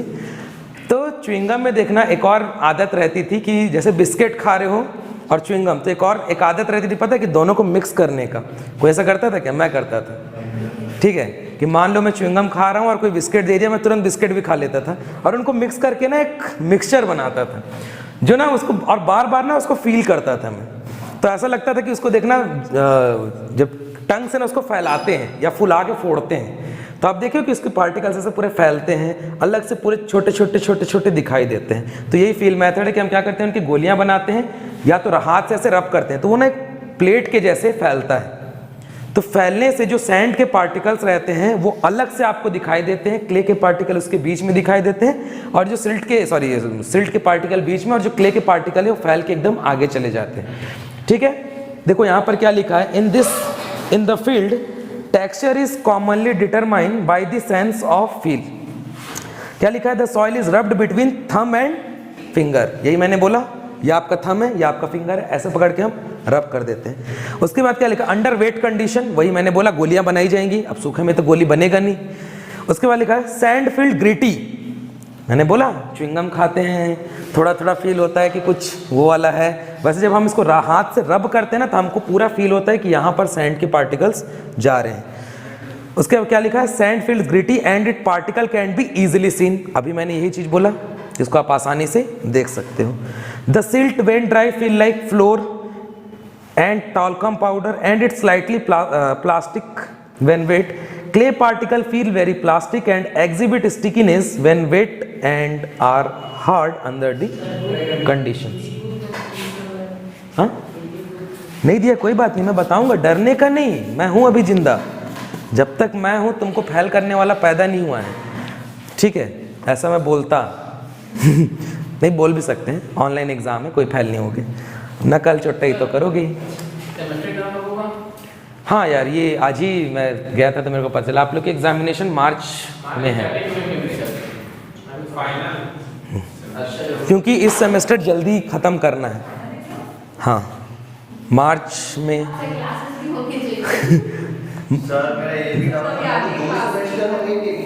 दो मार्च में आप लोगों को ख़त्म कर दिया जाएगा, मार्च अप्रैल में, ज़्यादा से ज़्यादा आपका अप्रैल जाएगा, उससे ज़्यादा तो जाएगा ही नहीं, और मुझे भी नहीं लगता कि शायद अप्रैल जा सकेगा। क्या लिखा है, अप्रैल लिखाया था, पिछली बार तो अप्रैल में ही हुआ था, बट इस बार मुझे जहाँ तक, हमारे भी कुछ सोर्सेज होते हैं। हाँ हाँ हाँ हाँ सब। अब मजेदार बात ये आप पूछोगे कैसे होगा, ठीक है, यही पूछ रहे हो ना आप। अगर ये सवाल आप पूछ रहे हो तो ये बस बता दो कि नकल नहीं मारोगे। नहीं होगा, ऑफलाइन मुश्किल है, थोड़ा सा चांसेस कम है। आज ही मेरे को पता चला ऑफलाइन मुश्किल है, इवन आप लोगों का तो मुश्किल ही है। ठीक है, भले उसके बाद के सेमेस्टर से वो हो जाएगा, बट आप लोगों का ऑनलाइन 90% चांस है। मैं तो 1% चांस पर रिस्क लेता हूँ, पता है, ये तो फिर भी 90% है। तो यही प्रोबेबली, मोस्ट प्रोबेबली यही है कि आपके एग्जामिनेशन ऐप के थ्रू होंगे। ठीक है, आपके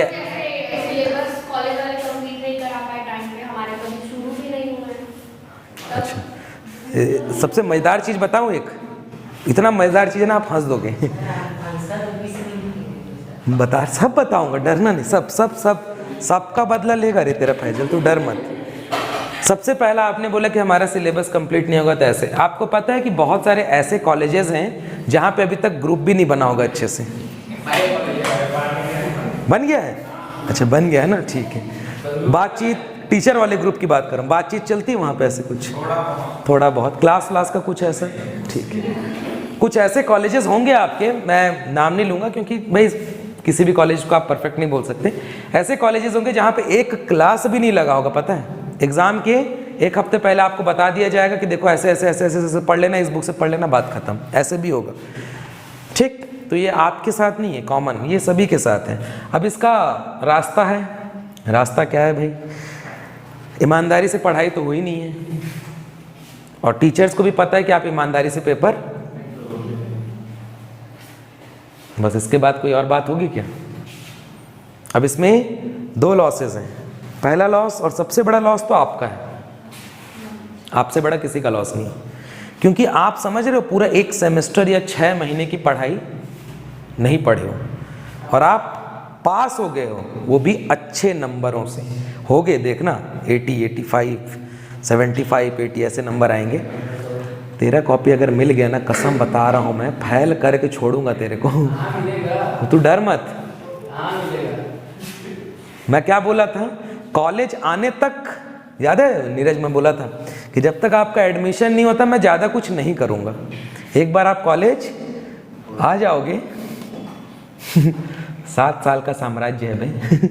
ठीक है, जब मैं ये बता देता हूँ कि कौन से कॉलेज में कौन पढ़ा रहा है, कौन सी मैम क्या टॉपिक लेने वाली है, कौन सा आपको प्रैक्टिकल मिलने वाला, अगर इतना मैं बता सकता हूँ। बताओ तो क्या प्रैक्टिकल मिलेगा हमको? क्या तेरे कॉलेज का 10 ज़्यादा नहीं 2-3 दिन मेरे को दे दे, तेरे कौन टीचर पढ़ाते हैं, कितने तक पढ़ाएंगे, सब निकाल के रख दूंगा। इवन अभी तो बहुत सारे ऐसे कॉलेजेस होंगे जहाँ पे कॉन्ट्रेक्चुअल टीचर आए होंगे, जो नए नए कॉलेजेस है ना, किसी का ऐसे नया नया कॉलेज में एडमिशन लिया होगा कोई, एकदम नया कॉलेज में, हरजुंदा, वहाँ पे एकदम यंग टीचर्स आएंगे। अच्छा, राजनांदगांव से अटैच होते हैं, जो फ्री कॉलेजेस है ना, जो अटैच नहीं है। हमारे में तो लोग ही और ये क्लास में साथ में ज्वाइन ही हो पाते हैं अब तो। हाँ होता है ये। कैसे करें? कोई बात नहीं, ऑनलाइन है। पहले से ज्वाइन कर लो, जैसे लिंक आएगा तुरंत ज्वाइन कर लो। ये फर्स्ट ईयर ट्यूसडे वेडनेसडे, आपकी कल सॉइल की क्लास है? आज थी। कितने टाइम? 8 से 10 सुबह? 11 बजे मैं कहाँ था? 11 बजे। अच्छा, यहाँ से ही आज मैं लेट गया था, आज बारिश हुई थी करके क्लास लेट से स्टार्ट हुआ था। ठीक है, नहीं फिर भी मैं 11 बजे तक कॉलेज फील्ड में था आई थिंक। उसके जस्ट अगला क्लास जो है ना वो मैं लिया था पीजी वालों का। ठीक है, अच्छा ठीक, इसीलिए मैम, अच्छा आप लोग का तो कुछ और भी है, बहुत सारी चीज़। चलो ठीक है, कुछ याद आया मेरे को। सॉइल फॉर्मेशन कंप्लीट हो गया ना? कोई शायद आपकी, ठीक है जो भी है। तो देखिए क्या होगा कि पढ़ाई आपको लोगों को कराई जा रही है ना, एटलीस्ट आप तो पढ़ रहे हो, तो ये एक एक्स्ट्रा बेनिफिट लेके जाओ। क्या करो, एक एक्स्ट्रा बेनिफिट यहाँ से यही लेके जाओ कि एटलीस्ट आप 6 महीने का जो कोर्स है उसका कुछ से लेकर बहुत ज़्यादा, इवन पूरा कंप्लीट पोर्शन आप यहाँ से पढ़ोगे।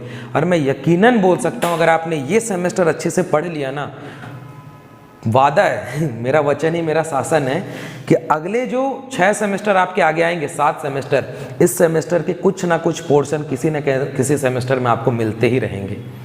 फंडामेंटल का मतलब ही है कि घर बनाने से पहले बोलते हैं बेस बनाओ, इसीलिए ये पूरे सब्जेक्ट्स आप देख लो, सारे के सारे फंडामेंटल्स होंगे। Fundamental entomo, fundamental soil, fundamental agro. Fundamental का मतलब क्या होता है? Basic knowledge.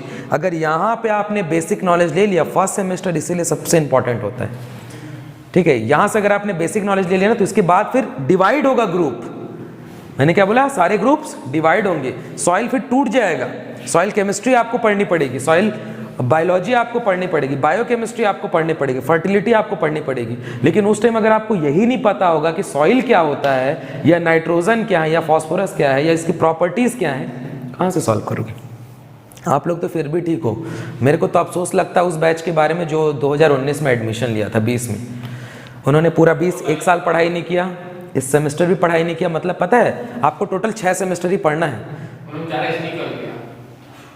अब सोच लो उनके साथ क्या होगा। और उन्होंने कुछ नहीं पढ़ा है, लिटरली कुछ नहीं पढ़ा है। मैं एक बार वाइवोसी ले रहा था, सेकेंड ईयर का ले रहा था ना, मतलब मैं उस दिन पता है वहाँ के प्रोफेसर को एक चीज़ बोला। मैं बोला सर आप गलत नहीं हो, देखो स्टूडेंट भी ना बड़े चालाक हैं, ऑनलाइन क्लास में ऑन करके छोड़ देते हैं। तो जब खुद ही आपको पढ़ने में इंटरेस्ट नहीं है, सामने वाला कुछ भी पढ़ा है, अब उसको पता है कि आपको पढ़ने में इंटरेस्ट नहीं है। बहुत सारे लोग हैं, मैं देखता हूँ ना, आज ही मैं क्लास ले रहा था, एक आदमी उसको लग रहा है कि वो ज़्यादा होशियार है, उसने क्लास ऑन करके छोड़ दिया है। तो मेरी आदत है कि मैं हर 5 मिनट में पूछता हूँ समझ आ रहा है? हाँ समझ आ रहा है। तो बताओ भाई, अगर आप 10 बार जवाब नहीं दोगे इसका मतलब आप फ़ोन नहीं पकड़े हो। आके बहाने मारने लगे वो कि नहीं हम तो ये कर रहे थे सर, हम ये सुन रहे थे। मैंने बोला बताओ क्या पढ़ा है? तो नेटवर्क प्रॉब्लम मतलब ज़िंदगी से प्रॉब्लम। ठीक है, अब मान लो जैसे कि आपको मैंने भी पूरा का पूरा स्टॉक्स लॉ से लेके आपको पूरा सॉइल टेक्सचर समझाया, सॉइल सेपरेट समझाया। अब यही चीज़ जब आप नकल मारने के लिए जाओगे ना, तो एटलीस्ट आप जब नकल मारोगे वहाँ पे अगर कुछ गलत भी लिखा होगा तो एटलीस्ट आपको समझ आएगा। या जब आप लिख भी रहे होगे ना, तो देखना बहुत बार ऐसा होता है कि अगर आप पढ़े हुए हो तो लिखते लिखते आपको यादें आ जाती कि यार ये पढ़े थे, हाँ यार इसमें ना ये पढ़े थे, इसमें ये पढ़े थे, इसमें। और जब आप पढ़े ही नहीं हो तो आपको कोई भी कुछ भी दे दे, छाप दोगे। हुआ था ये चीज़, हमारे एक सर ने क्वेश्चन दिया था आरआरबी का पूरा नाम, पता है आरआरबी का पूरा नाम होता है रीजनल रूरल बैंक, बट आप जब गूगल में सर्च करोगे तो क्या आएगा पता है, रेलवे रिक्रूटमेंट बोर्ड।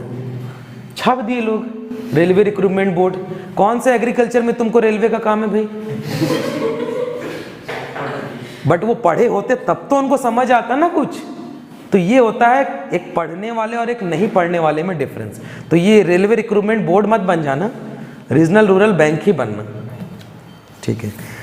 तो फील मेथड में यही लिखा है कि जब हम पार्टिकल्स को गोला बनाते हैं वेट करके उसको, उसके बाद उसको जब उसको रब करते हैं, अब मैं जो बोल रहा हूँ वो समझ आ रहा है ना, हिंदी में वही मैं समझा रहा हूँ कि जब हम मिट्टी का गोला बनाते हैं उसे गीला करके, गीला करने के बाद उसे अंगूठे और उंगली के बीच में रब या घसीटते हैं, उससे जो सैंड, सिल्ट और क्ले हैं वो तीनों फैल जाते हैं। सैंड पार्टिकल्स बड़े होने के चलते हमें आसानी से समझ आ जाते हैं, दिख जाते हैं। क्ले के सिल्ट के जो पार्टिकल है वो हल्के पतले होने के कारण फैल जाते हैं, और जो क्ले के पार्टिकल्स हैं वो बहुत ज़्यादा पतले होने के कारण पतली प्लास्टिक के जैसे आगे बढ़ जाते हैं। यही फील मेथड है, बात समझ में आई? ठीक है, चलिए इसके बाद नेक्स्ट मेथड है लेबोरेटरी मेथड। तो ये ना बहुत बड़ा मेथड है और इसको मैं आपको ना बहुत शॉर्ट में समझाता हूँ। मैंने अपने 7 साल के करियर में सॉइल लैब में नहीं में 700 बार गया हूँगा, नहीं में, और मुझे अगर इन 700 बार में से 7 बार सबसे ज़्यादा टेंशन हुआ है तो वो सिर्फ इस प्रैक्टिकल को करने में हुआ है, सॉइल टेक्सचर। मैं बड़े से बड़े सॉइल के प्रैक्टिकल्स को 1 या 2 दिन में कंप्लीट कर सकता हूँ, लेकिन ये इकलौता ऐसा प्रैक्टिकल अभी तक जितना भी मैंने किया है उसमें ये ऐसा प्रैक्टिकल है कि सिर्फ 5 दिन, 4 से 5 दिन लगता है इसको करने में। कुछ नहीं, वो वाला तो सबसे आसान अगर कोई है ना तो वो जलाने वाला है, पता है, कुछ नहीं करना है। एक बार सारे पैरामीटर सेट कर दो, बस डुबाते जाओ डुबाते जाओ डुबाते जाओ डुबाते जाओ, कुछ नहीं है, वो सबसे इजी है। इसमें डिफिकल्ट क्या है, इसको बोला जाता है pipette out method, pipette method बोला जाता है। क्या बोला जाता है? पीपेट मेथड, ठीक है, सॉइल टेक्सचर की पीपेट मेथड। इसमें हम क्या करते हैं, सबसे पहले सॉइल लेते हैं, ठीक है। सॉइल लेने के बाद जैसे कि मान लेते हैं 20 ग्राम हम सॉइल लिए, 20 ग्राम सॉइल लेने के बाद इसमें हाइड्रोजन परऑक्साइड डालते हैं। आपको इतना कुछ नहीं लिखना है, आपको बस ये लिखना है, पहले मैं बता देता हूँ आपको लिखना क्या है। लेबोरेटरी मेथड, यह मृदा कणाकार या सॉइल के टेक्सचर निकालने की ऐसी विधि है जिसको लैब के अंदर किया जाता है या प्रयोगशाला में किया जाता है। इसमें मृदा का जो अनुपात है या जो मृदा का रेशियो है वो सबसे सही तरीके से मापा जा सकता है, ठीक है। उसके बाद देखो यहाँ पर क्या लिखा है, the more accurate method and fundamental method, ये तो मैंने बता दिया, developed by US department agriculture based on mechanical analysis, ये भी छोड़ दो, कुछ भी नहीं दिया है ये सीधा वही बोल दिया है कि प्रॉपर्टीज है, ऊपर का चार्ट देख लो। अब मैं बताता हूँ ये किया कैसे जाता है। सबसे पहले हम क्या करते हैं, 20 ग्राम सॉइल लेते हैं, ठीक है। इसके बाद इसमें लगभग आपका हाइड्रोजन परऑक्साइड, नाम सुने हो, कहाँ पर यूज होता है, कहाँ पर यूज होता है, नहीं सुने, सबको पता है, नहीं पता, पक्का आप श्योर हो कि आपको नहीं पता? जब आपको कट लगता है या जो डॉक्टर्स आपको स्प्रिट से करते हैं ना, वो हाइड्रोजन परऑक्साइड ही होते हैं। उसका सबसे बड़ा काम है माइक्रो ऑर्गेनिज्म को ख़त्म कर देना, ठीक है। तो यहाँ हम क्या करते हैं, 20 ml जो रहता है वो H2O2 इसका फॉर्मूला है, उसको मिला देते हैं। H2O2 इसलिए मिलाया जाता है ताकि सॉइल में, क्योंकि हमें काम किससे, सिर्फ पार्टिकल से ना, हमें सिर्फ क्या चाहिए, सैंड, सिल्ट, क्ले का प्रोपोर्शन, और कुछ भी नहीं चाहिए। बट सॉइल में वही पॉसिबल तो है नहीं, ऑर्गेनिक मैटर रहते हैं, घास फूस हो सकता है, कुछ माइक्रो ऑर्गेनिज्म हो सकते हैं, तो उनको जलाने के लिए हम क्या कर देते हैं, हाइड्रोजन परऑक्साइड डाल देते हैं। डालने के बाद जैसे ही डालते हैं, अगर कोई एक वीडियो देखा होगा तो देखा जिसमें पूरा धुआं वाले एक तो वीडियो डाला था मैं, कोई देखा है? नहीं देखा, कोई मतलब का नहीं है, चलो क्लास के बाद दिखाऊंगा वीडियो। हाँ नहीं, नॉर्मल व्हाट्सएप में डाला था मैं। तो जैसे ही हाइड्रोजन परऑक्साइड डालते हैं ना, भयंकर धुआं निकलने लगता है, भयंकर। इंस्टा में भी तो डाला था बेवकूफ़। तो भयंकर क्या रहता है, धुआं निकलता है और जितने भी माइक्रो ऑर्गेनिजम्स रहते हैं वो जल जाते हैं। एक बार नहीं, फिर से एक बार और डाला जाता है कि जो थोड़े मोड़े बच भी जाएं वो भी खत्म हो जाए। और इसको पहचाना कैसे जाता है, जब हाइड्रोजन परऑक्साइड को ऐसे घुमाते हैं और नीचे से देखते हैं ना, तो पूरे पार्टिकल्स अलग अलग दिखाई देते हैं, ठीक है। क्या दिखाई देते हैं, अलग अलग दिखाई देते हैं। जैसे अलग अलग दिखाई देते हैं उसको उस दिन के लिए पूरा छोड़ दिया जाता है। मतलब मैं आज सुबह सॉइल लिया, उसमें हाइड्रोजन पेरोक्साइड डाला, उसके बाद इसको 4 घंटे के लिए छोड़ देते हैं, 4 आवर्स के लिए। 4 आवर्स के बाद इसको फिर से हाइड्रोजन पेरोक्साइड डालते हैं 30 ml, फिर छोड़ देते हैं। अगर नेक्स्ट डे लग रहा है कि और हाइड्रोजन पेरोक्साइड डालना है, फिर डालना पड़ेगा, और अगर नहीं लग रहा है तो ठीक है, कोई दिक्कत नहीं। ये पहला दिन हो गया, पहला दिन में बस इतना ही काम है। दूसरा दिन हम आते हैं और इसमें क्या करते हैं, HCl मिलाते हैं, हाइड्रोक्लोरिक एसिड।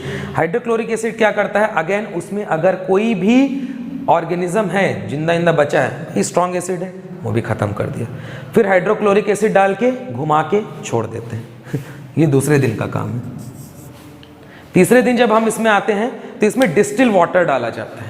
डिस्टिल वाटर इसलिए डाला जाता है ताकि जो HCl का एसिडिटी है वो निकल जाए, और इसको एक फिल्टर पेपर में लिया जाता है और लगभग 10 बार डाला जाता है, 10 बार साफ किया जाता है। और आप बिलीव नहीं करोगे, एक बार फिल्टर पेपर को सॉइल को छानने में लगभग 15 से 20 मिनट लगता है, धीरे धीरे धीरे धीरे। ठीक है, हम फिल्टर पेपर जो यूज़ करते हैं वॉटमैन का फिल्टर पेपर बोलते हैं हम उसको, वाइट कलर का आता है। 10 से 15 बार, तीसरा दिन खत्म। ठीक, चौथे दिन हम क्या करते हैं, इसकी चर्निंग करते हैं। चर्निंग का मतलब होता है ग्राइंड। तो ग्राइंड करने से पहले हम इसमें NaOH डालते हैं। क्या डालते हैं, NaOH, सोडियम हाइड्रोक्साइड। H2O2 डाल दिए, HCl डाल दिए, NaOH, इसको डालते हैं। इसको डालने का मतलब ये रहता है जो अगर आपका एसिडिटी बच भी गया हो या जो पार्टिकल्स अनबाइंड हुए हैं वो पूरी तरीके से हट जाए। इसके बाद इसकी चर्निंग की जाती है। चर्निंग का मतलब ग्राइंड करना। केक को ग्राइंड करते हुए देखो ना, पूरे पार्टिकल्स केक को बनाते देखो ना, फेंटा जाता है और एक हैंड मशीन आती है, पूरा ग्राइंड किया जाता है, क्योंकि जितना ज़्यादा ग्राइंड होगा पार्टिकल्स उतना फूलेंगे। सेम काम यहाँ पर किया जाता है। ये 4th डे का काम है। ठीक है, 3 दिन तक तो यही हो गया, 4th डे।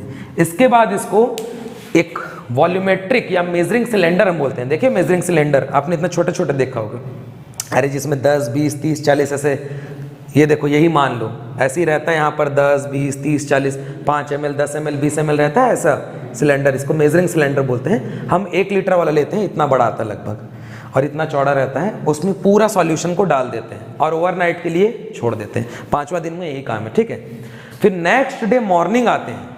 अब क्या मेथड है इसका, पीपेट आउट मेथड। तो पीपेट का तो काम आएगा।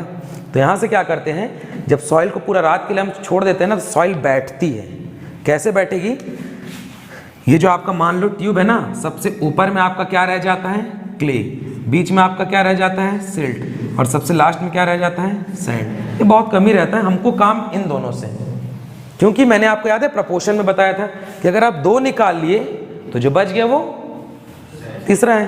तो हम क्या निकालते हैं, सिर्फ सिल्ट और क्ले, सैंड को नहीं निकाला जाता है। ठीक है, क्या निकालते हैं हम, सिल्ट और क्ले। तो इसमें हम क्या करते हैं, एक पीपेट अंदर डालते हैं और 25 ml जो रहता है ना, इसका पानी निकालते हैं, और इसके पानी को एक छोटा सा जो हमारा वो रहता है बीकर, छोटा बीकर आता है, कितना छोटा सा रहता है, उसमें हम डाल देते हैं। और सबसे पहले बीकर का वेट करते हैं। और आप बिलीव नहीं करोगे, पता है कितने डिजिट तक वेट किया जाता है, 4 डिजिट तक।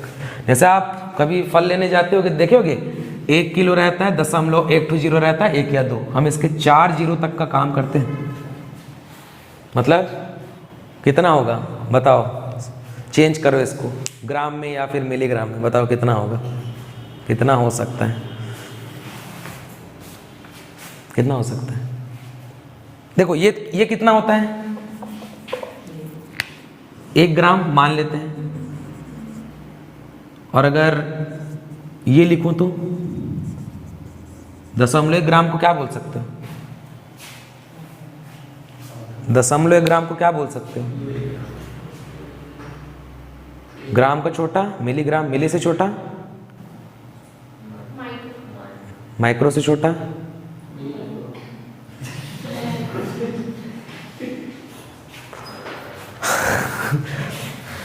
पॉइंट के 4 डिजिट तक लिया जाता है। ठीक है, वेट कर लिए, मान लेते हैं जो हमारा मेजरिंग सिलेंडर है उसका वेट आया 1.0214, मान लेते हैं ये आया। इसके बाद हम इसमें डाल देंगे जो हमारा 25 ml था। उसके बाद उसको ड्राई किया जाता है। ड्राई मतलब पूरा पानी सुखाया जाता है, पता है, उसमें जो भी पानी जो आपने 25 ml पानी निकाल के डाला ना, पूरा पानी सुखाया जाता है। पेपर देखियो, पेपर, ये जो पन्ना, ये इससे भी पतला एक लेयर जमता है, सुनार जैसे तौलता है ना, हम उस मिट्टी को तौलते हैं।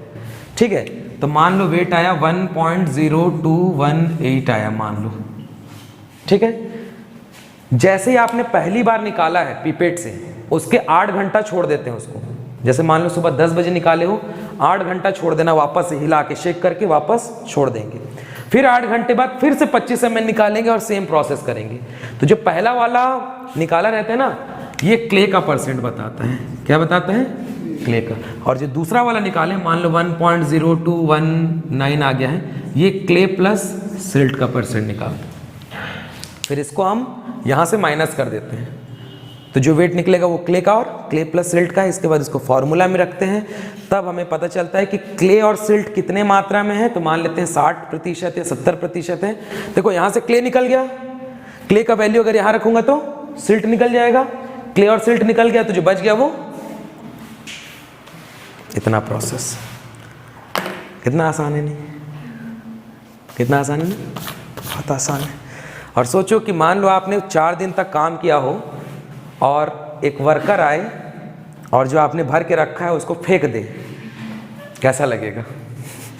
4 दिन आपने मेहनत की है ना, और उसमें कॉलेज के सैटरडे संडे भी जुड़ जाते हैं, 6 दिन, क्योंकि सैटरडे संडे कॉलेज बंद रहता है।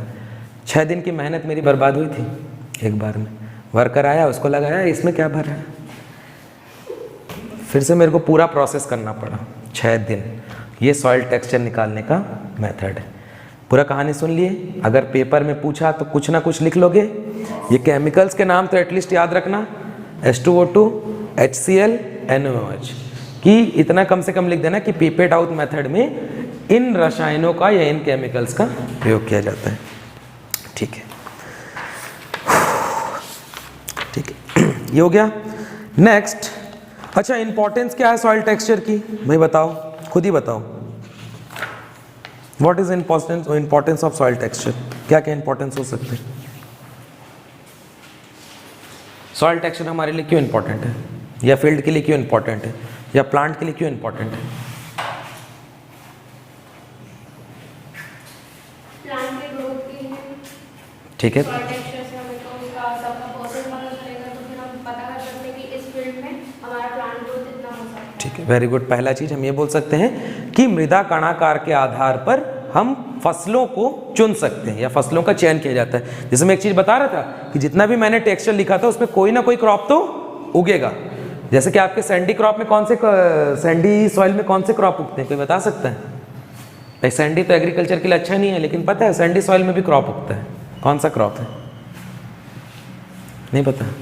कुकुरबिटेसिन फैमिली के जो क्रॉप्स हैं, कभी भी देखना कद्दू अद्दू नदियों के किनारे उगाया जाता है, रेत में। उसके जस्ट एक और रहता है, प्योर सैंडी तो मैं नहीं बोलूँगा, बट सैंडी लॉम सॉइल जो रहता है वो रूट क्रॉप्स के लिए सबसे इंपॉर्टेंट रहता है। क्योंकि जो तू क्वेश्चन पूछ रहा था ना, अब मान ले क्ले सॉइल है, मैंने रूट क्रॉप को लगा दिया है, कैसे उगेगा बता? भाई वो बेचारे मिट्टी को, इतना डेंस मिट्टी को फैलाएंगे कैसे? तो रूट क्रॉप्स के लिए सबसे इंपॉर्टेंट होता है सैंडी सॉइल या फिर सैंडी लोम सॉइल। ठीक है, और जो सीरियल क्रॉप्स रहते हैं ना, उनके लिए आप बोल सकते हो सैंडी लोम ले लो या लोमी सॉइल ले लो, या हल्का सा क्ले है तो चल भी जाएगा। जैसे राइस है ना, राइस के लिए क्ले सॉइल थोड़ा सा चल, क्ले प्योर क्ले नहीं, सिल्टी क्ले या क्ले लोम, ये चल सकता है। और जो आपके नॉर्मल जैसे कि लेग्यूमिनेसी है, अब लेग्यूमिनेसी में रूट नॉड्यूलेशन होगा भाई, तो रूट नॉड्यूलेशन में नॉड्यूल बनने के लिए भी जगह चाहिए, तो उसमें भी बहुत ज़्यादा डेंस नहीं होना चाहिए और बहुत लाइट भी नहीं होना चाहिए। तो ये सॉइल स्ट्रक्चर्स हैं। हाँ, तो पहला चीज़ हो गया प्लांट्स के लिए। और कॉलेज लाइफ में आप एक चीज़ सीख जाओगे, पता है? पहले बताओ फिर मैं उसका आंसर दूंगा। मैं कॉलेज लाइफ की बात किया बेवकूफ़, तेरी कॉलेज लाइफ शुरू हो चुकी है। मैंने कहीं भी कॉलेज बस बोला क्या?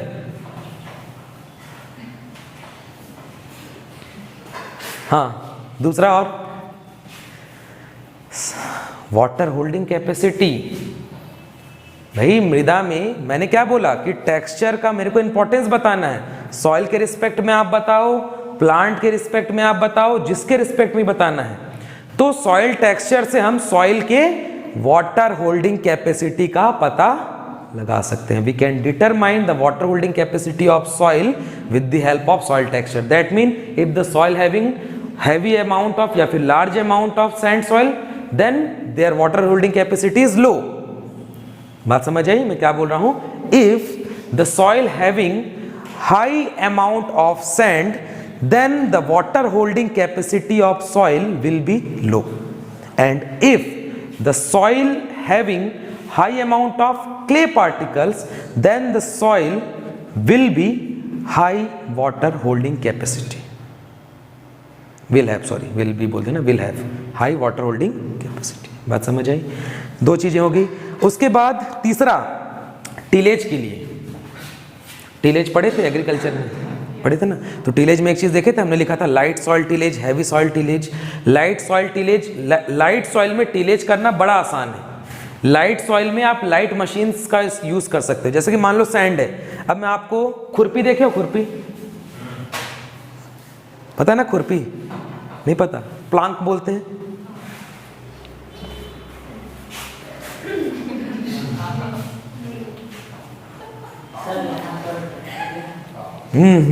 वही वाला, हाँ ये वाला, ये देखो ना, हाँ खुरपी बोलते हैं इसको, ठीक है। तो अब मान लो कि मैंने एक बोरा सैंड है उसको फैला दिया और एक बोरा क्ले है उसको फैला दिया, दोनों के ऊपर मैंने रोलर चला दिया मिट्टी में। अब मैं आपको बोल रहा हूँ कि ये प्लांक पकड़ो या खुरपी पकड़ो और सीड की सोइंग करो, तो कौन से सॉइल में आप प्लांक मारोगे तो आसानी से मिट्टी निकल जाएगी? बात नहीं समझ आई? ठीक। सपोज चलो और अच्छा एग्जांपल लेते हैं, ये पूरा खाली डब्बा है, मान लो मैंने पूरा का पूरा सैंड भर दिया यहाँ पर, इसके बगल वाले डब्बे में पूरा का पूरा क्ले भर दिया। अब मैं बोल रहा हूँ कि यहाँ पर खुदाई करो, तो कहाँ पर खुदाई करना आसान होगा? सैंड में। क्यों? तो अगर मैं यहीं पर अब सैंड की जगह मैं इसको बोलता हूँ सैंडी और इसको बोल देता हूँ क्लेई, तो सैंडी सॉइल में टिलेज ऑपरेशन करना आसान है और क्लेई सॉइल में टिलेज ऑपरेशन करना डिफिकल्ट है। ये प्रॉपर्टीज़ हो गई। अब मैं जो आपको बताने जा रहा हूँ, ये सारे प्रॉपर्टीज़ पता है, कोई बुक वुक देखने की ज़रूरत नहीं, पता नहीं ये है भी कि नहीं, नहीं है ना? ठीक है, ये इंग्लिश में नहीं है, हिंदी वाले बुक में है। लेकिन इसमें क्या लिखा है? जुताई करने के लिए, हाँ ठीक है, ये मान लिया मैंने। मूल्य प्रतीक होता है वर्गीकरण दुनिया भर का। देखो पहली चीज़ याद रखना कि यहाँ पर आपको कॉलेज में ऑब्जेक्टिव नहीं सब्जेक्टिव है। हमारे कॉलेज में, हमारे बैच में एक डायलॉग ना बहुत फेमस था, पता है हम क्लास में चीटिंग कैसे करते थे? लाइव में बता रहा हूँ, कोई दिक्कत नहीं, अब तो निकल गए हैं यूजी से। हम चीटिंग करने के लिए बगल वाले से पूरा आंसर नहीं मांगते थे, कभी भी नहीं। जैसे मान लो फैक्टर अफेक्टिंग सॉइल फॉर्मेशन, हम पूरा आंसर नहीं देखते हैं उससे, या मैं पूरा आंसर कभी नहीं पूछता था, या मेरे से कोई आंसर पूरा नहीं पूछता था। मैं बस पीछे ये बोलता था फैक्टर का नाम बता। वो बोला टेम्परेचर, मैंने कहीं पे लिख दिया टेम्परेचर। उसने बोला प्रेशर, मैंने लिख दिया कहीं प्रेशर। उसने बोला रेनफॉल, मैंने लिख दिया रेनफॉल। उसने बोला क्लाइमेट, मैंने लिख दिया क्लाइमेट। बात खत्म। उसके बाद उसके और मेरे बीच में उस क्वेश्चन को लेके कोई डिस्कशन नहीं।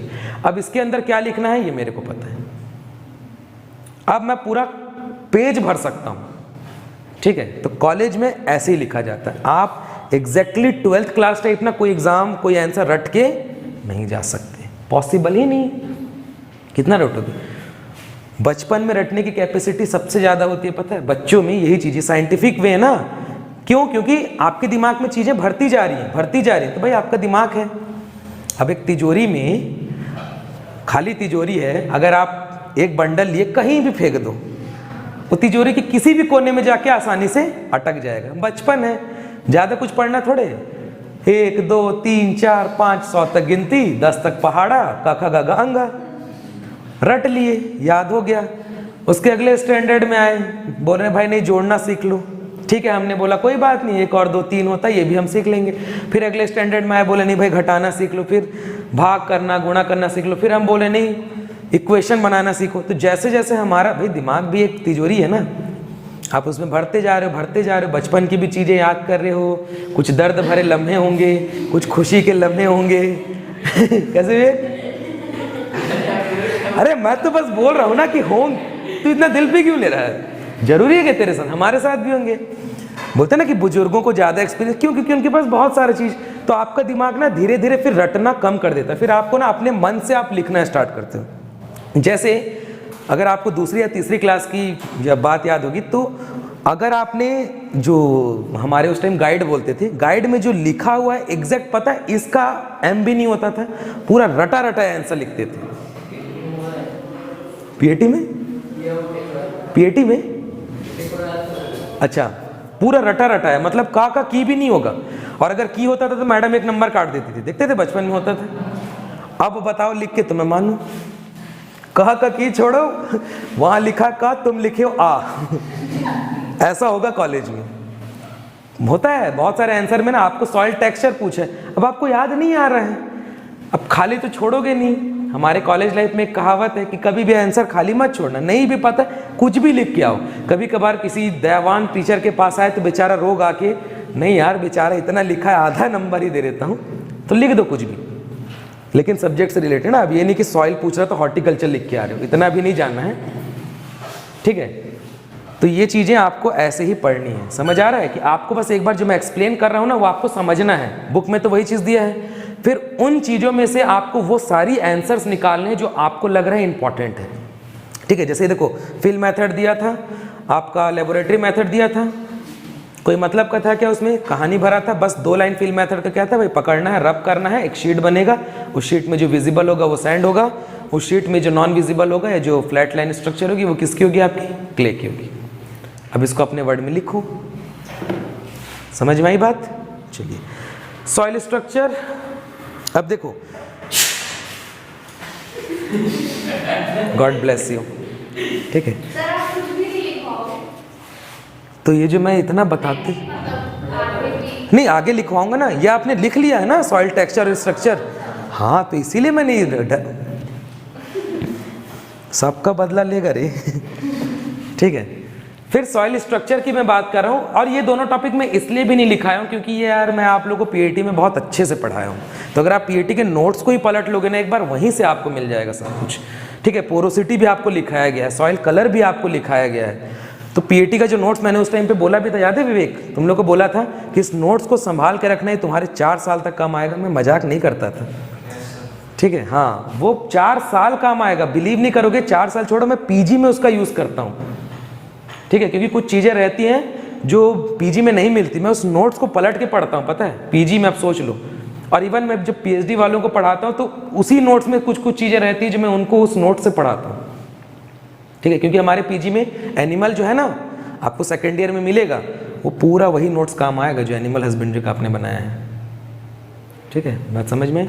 चलिए अब मैं बात करता हूँ, सॉइल टेक्सचर हो गया, सॉइल सेपरेट्स हो गया। सबसे पहले हमने पार्टिकल्स के बारे में बात कर दिया, उसके बाद हमने उसके साइज के बारे में बात कर दिया, उसके बाद हमने उसके प्रोपोर्शनल के बारे में बात कर दिया। नाउ अब ये जो पार्टिकल्स है मैं बोल रहा हूँ कि इनकी प्रोपोर्शन 40-40-20 है। अब अगर ये मुट्ठी में मेरे आए हैं तो भाई ये किसी तरीके से तो अरेंज हुए होंगे ना, कहीं से कैसे तो दिख रहे होंगे, कुछ तो होगा इनका स्ट्रक्चर।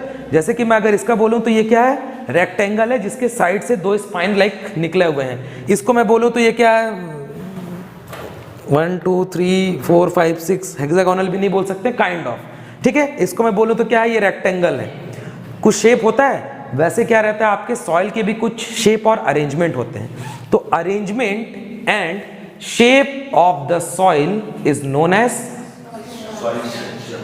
ठीक है, आपकी बुक में ये लिखा होगा कि arrangement of the soil is called soil structure, ये लिखा है। The primary particles does not exist as such, अरे यार वो दुनिया भर का डेफिनेशन, सीधा देखो क्या लिखा है, the arrangement of primary particle and their aggregates into a certain definite pattern is called soil structure, यही लिखा है, यही तो मैं आपको बोल रहा हूँ।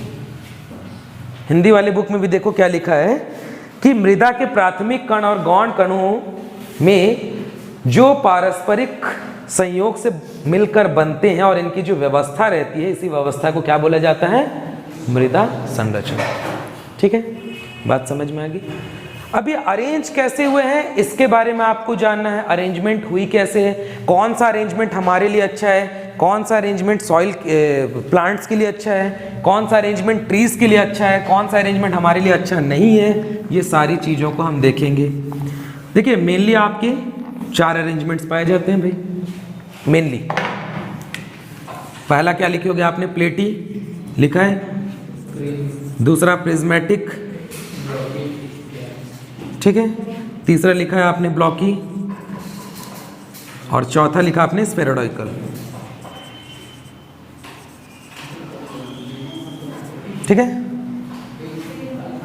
यही लिखा है 4 स्ट्रक्चर। फिर आपने स्फेरोइडल को 2 में तोड़ा होगा, एक आपने लिखा होगा क्रम्बी और एक आपने लिखा होगा ग्रैन्युलर। ठीक है, यही है। अरे हाँ या ना कुछ तो बोलो। प्लेट है, प्रिज्म है, ब्लॉक है, स्फेरोइडल, वही तो मैं बता रहा हूँ। तो हाँ बोलो ना। फिर देखो यहाँ पर स्फेरोइडल का अगर आप ध्यान से देखो तो चलो वहाँ पर अब तुम लोग को ध्यान से अगर देखोगे तो एक जगह आपको क्रम्ब दिखाई देगा, एक जगह आपको ग्रैन्युलर दिखाई दिया होगा। राइट साइड में जहाँ स्फेरोइडल लिखा है ना, फर्स्ट पैराग्राफ का लास्ट लाइन देखो, दिखा है क्रम्ब और ग्रैन्युलर। मिल गया? स्फेरोइडल स्ट्रक्चर दिखी? स्फेरोइडल स्ट्रक्चर 2 पैराग्राफ में डिवाइड है। तो पहले पैराग्राफ का सेकंड लास्ट लाइन देखो, लिखा है। गलत नहीं पढ़ाऊंगा यार, बिना देखे भी सही पढ़ाऊंगा। ठीक है, तो ये स्ट्रक्चर रहते हैं। हिंदी में अगर मैं आपको समझाऊं तो देखो, प्लेटी, प्लेटी लिखा हुआ है। ठीक है, उसके बाद प्रिज्मी, प्रिज्मेटिक को प्रिज्मी लिखा है, ब्लॉकी को ब्लॉकी लिखा है और स्फेरोइडल को गोलाकार लिखा है। ठीक है, यहां तक किसी कोई दिक्कत नहीं है। ठीक है, अब प्लेटी स्ट्रक्चर क्या रहती है, बस इतना याद रखना कि ये ऐसे स्ट्रक्चर होती है जिसमें पार्टिकल्स के हॉरिजॉन्टल लेंथ जो होते हैं वो वर्टिकल लेंथ के कंपैरिजन में ज्यादा होते हैं। जैसे कि घर में प्लेट होता है ना, सभी घर में प्लेट है। देखिए मम्मी एक के बाद एक ऐसे सजा के रखती है, तो जो स्ट्रक्चर बनते हैं ना, दैट इज प्लेटी स्ट्रक्चर। अब अगर आप देखोगे तो प्लेट का जो हॉरिजॉन्टल एरिया है वो वर्टिकल एरिया के कंपैरिजन में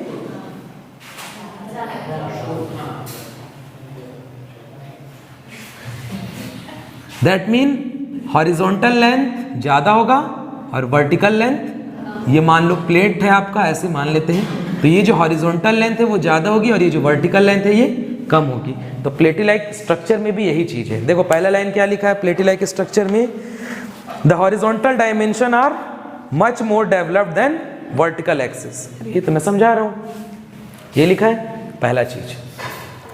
दूसरा कि ये लेमिनार होते हैं, परत परत परत परत परत परत परत में रहते हैं।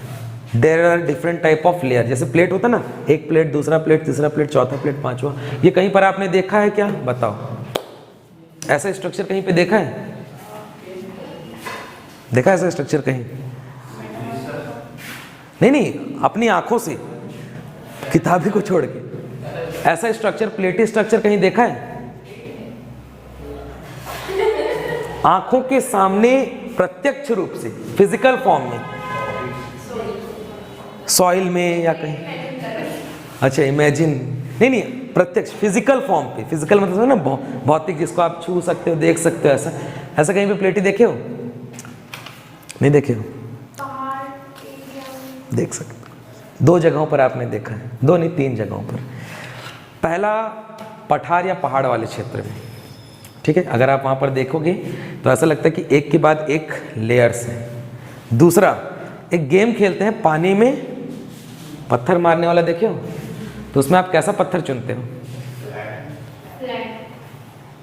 दूसरा जगह। और तीसरा, कोयला देखे हो? कोयला, कोयला को भी गिराना, लेयर बाय लेयर गिरेगा। कोयला देखा है? यूज़ किया कभी? उसको ऐसे गिराना है ना, ऐसे छोटे छोटे पतले पतले ना, प्लेट जैसे में टूटेगा। नहीं देखा है? तो क्या किया उस कोयले का? क्या यूज़ करता था? तो जब जल भी जाता है ना तो भी उसके बाद देखना उसमें एक एक लेयर आराम से दिखाई देते हैं। देखा है? तो कुछ नहीं किया अपने जीवन में, बस रात को 10 बजे खैर छोड़। ठीक है, तो ये आपकी क्या है? प्लेटी स्ट्रक्चर। अब जो प्लेटी है ना वो 2 में डिवाइड रहता है। ठीक है, देखो जैसे मैंने बताया था ना कि इसमें लेमिनार रहते हैं अलग अलग। तो ये देखो यहाँ पे नेक्स्ट लाइन में लिखा है कि when the unit are thick they are called platy. Third line देखो, लिखा है सेकंड लाइन के एंड से third line, when the units are thick they called platy and when the unit are thin they called. वही मैंने बोला, laminar मतलब परत परत परत परत में एकदम बटा होगा। और प्लेटी का मतलब क्या है, थोड़ा सा मोटे मोटे प्लेट जैसे ये है ना, ये देखो ये प्लेटी है और ये लेमिनार। Is that clear? ठीक है। दूसरा स्ट्रक्चर प्रिज्मेटिक। ठीक है, तो प्रिज्मेटिक क्या रहता है, अब यहां पर जिस, अब इसका जस्ट उल्टा कर दो। किसी ने प्रिज्म देखा है लाइव, काम किया है क्या? हाँ हाँ, प्रैक्टिकली करोगे, अब उसको खाओगे तो नहीं। क्या कभी काहे का सेंट जेवियर रे? अरे सर घूमने जा रहे हैं हम वहाँ। और घर में एजुकेशन नहीं है, वो सिर्फ स्पोर्ट्स के लिए है, व्यापार में और एजुकेशन के लिए है। तो ये तो उसमें भी कुछ नहीं किया है, बस 10 बजे के बाद खैर छोड़ो। हाँ, तो मैं प्रिज्म बोल रहा था, तो प्रिज्म जो प्रैक्टिकल होता है, आपने लाइट वाला किया होगा कि एक लाइट इधर से डाला होगा, उधर से रिफ्लेक्ट हुआ होगा।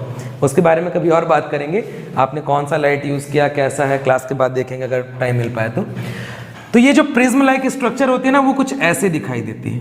देखो वहाँ पर बना होगा डायग्राम, बना है। इस टाइप की जो स्ट्रक्चर रहती है ना, that is called prismatic structure. और ये जो रहता है, ये दो हिस्सों में डिवाइड रहता है, या तो प्रिज्मेटिक बोला जाता है या तो कॉलमनर बोला जाता है। अब जैसे आप टेबल बनाते हो, तो टेबल में याद है ये जो रहते हैं, ये क्या होते हैं, कॉलम्स। ये जो होते हैं रॉ, तो हमेशा कॉलम की वर्टिकल लेंथ कॉलम की, कॉलम इसको बोलते हैं ना, तो वर्टिकल लेंथ क्या होगी, ज्यादा होगी, और हॉरिजॉन्टल लेंथ, तो वही तो मैं बोल रहा हूं। तो कॉलमनर स्ट्रक्चर में जस्ट प्लेटी का उल्टा कर दो कि the horizontal length is less as compare to vertical length, या फिर ये बोल सकते हो हैविंग मोर, या फिर large vertical length and having low, जैसा भी आपका मन है, आप अपने मन से लिखना चाहो। उसके बाद अब ये कॉलमनर और प्रिज्मेटिक कब होता है? ठीक है, कॉलमनर और प्रिज्मेटिक ये दोनों ही आते हैं ना। कॉलमनर कब होगा पता है? जब इसके एजेस जो है ना, ये जो मैं एज की बात कर रहा हूं, ये दिखाई दे रहा है, अगर ऐसा स्ट्रक्चर है, शार्प एजेस हैं, ठीक है, क्या है, शार्प एजेस हैं, तो इसको बोला जाता है प्रिज्मेटिक। और यही एजेस अगर राउंडेड हो जाएं ऐसे, ये ऐसे, तो इन्हीं को क्या बोल दिया जाएगा? डायग्राम देखो, ठीक है, हिंदी में भी है और इंग्लिश में भी है, मिल गया देखने को। चलिए, तीसरा आपका ब्लॉकी स्ट्रक्चर। अब भाई ब्लॉक पता ही है क्या होते हैं, थोड़े बक्से जैसे रहते हैं। अब प्योर बक्सा नहीं रहता, कुछ ऐसा दिखाई देता है, पूरा बक्से वाला तो सॉइल नहीं मिल सकता। ऐसे कुछ सॉइल आपको दिखाई देते हैं, पत्थर गिट्टी टाइप के, that is called blocky. They have massive structure, बहुत मैसिव रहते हैं ये, और ये बहुत ज़्यादा डेंस रहते हैं। अगर मैं पोरोसिटी की बात करूँ ना, तो सबसे कम पोरोसिटी, पीएटी का याद आ रहा है कुछ? सबसे ऑब्लिक स्ट्रक्चर, सबसे कम पोरोसिटी इसमें पाई जाएगी। And this kind of soil structure is not suitable for agriculture purpose. इस प्रकार का जो मृदा संरचना है ना, वो कृषि कार्य के लिए किसी भी प्रकार से अच्छा नहीं है। इसका यूज किया जाता है रोड बनाने में, कंस्ट्रक्शन, सीधा कंस्ट्रक्शन या बिल्डिंग्स के लिए इसका यूज किया जाता है। And the last one is sporadical, मतलब गोला, गोलवा। ऐसे पार्टिकल्स देखे हो, ऐसे गोला गोला रहते हैं। लड़के लोग तो देखे ही होंगे, पूछो क्यों? वो रोड में क्रिकेट खेलने की आदत किसको है? नहीं किसी को। फुटबॉल खेलने की आदत, रोड में क्रिकेट खेलने की आदत, फुटबॉल नहीं है। तो देखने तो पत्थर मिलता है ना, तो अपने आप को बॉलर समझ के उसको ऐसे उठा, या फिर मिला है तो ऐसे मारते हुए ले जाते हैं। ऐसा किए होंगे सभी के सभी। वो देखना आप हमेशा उसमें ऐसे पत्थर चुनते जो थोड़ा गोला गोला टाइप का, जो आसानी से लुढ़क के चल दे। फ्लैट वाला फंस जाता है या इधर उधर चल देता है, गोला वाला मस्त ढुलकते ढुलकते जाता है। ठीक है, तो इसी को क्या बोला जाता है? स्पोरेडिकल। इसमें पोरोसिटी सबसे ज़्यादा होती है, ठीक है, एज कंपेयर टू अदर जो सॉइल स्ट्रक्चर है। सबसे हाई पोरोसिटी किसमें होगा? स्पोरेडिकल में। And it is again divided into two category, granular and crumby. Crumby में, क्रम्बी और ग्रेन्युलर ना सब सेम है, बस एक डिफरेंस है। अगर आप देखोगे ध्यान से, क्रम्बी स्ट्रक्चर में पोरोसिटी ज़्यादा पाई जाती है। सिर्फ इतना ही लिखा होगा। क्या लिखा है? देख लो क्या लिखा है।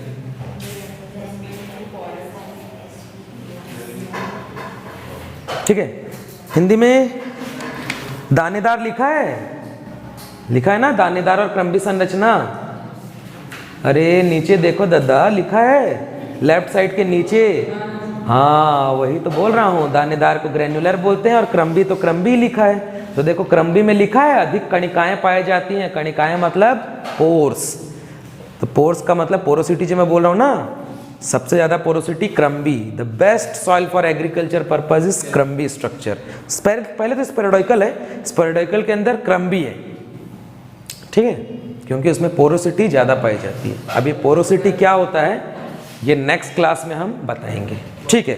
एटलीस्ट एक काम करना, चलो ठीक है, क्लास बंद कर दे। अरे यार रुक जा, एक डाउट था यार बेचारे का। सर इसको लिख अंकित जैन। देखो अंकित, आपका एक डाउट था कि जो प्राइमरी और सेकेंडरी मिनरल्स हैं उनके बारे में बता दो भाई, ठीक है। बाकी आप लोग बंद कर सकते हैं, कोई दिक्कत नहीं। तो मैं आप लोग को बता देता हूँ जो अंकित है आपको।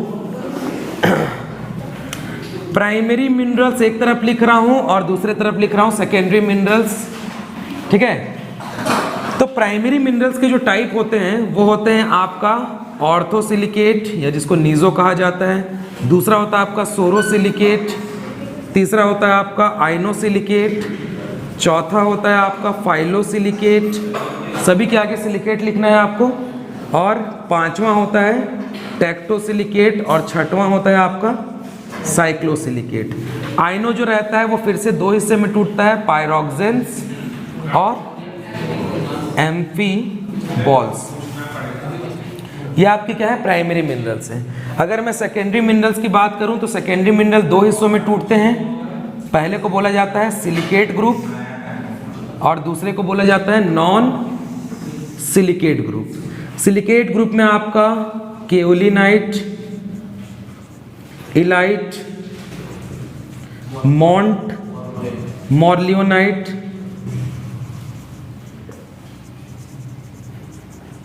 वर्मिक्यूलाइट,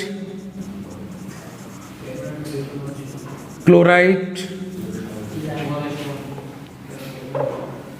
ये आते हैं, ठीक है। और आपके नॉन सिलिकेट्स में haematite, gypsite, gypsum, halide, limonite, दुनिया भर के आते हैं और भी बहुत सारे, ठीक है। तो ये आपके प्राइमरी मिनरल्स हैं, ये सेकेंडरी। अब इनके एग्जांपल बोलूं तो ऑर्थो या जो नीजोसिलिकेट होता है इसका एग्जांपल है ओलिवाइन। सोरोसिलिकेट का एग्जांपल है एपिडॉट। पायरोक्सेन्स का एग्जांपल है ऑगाइट।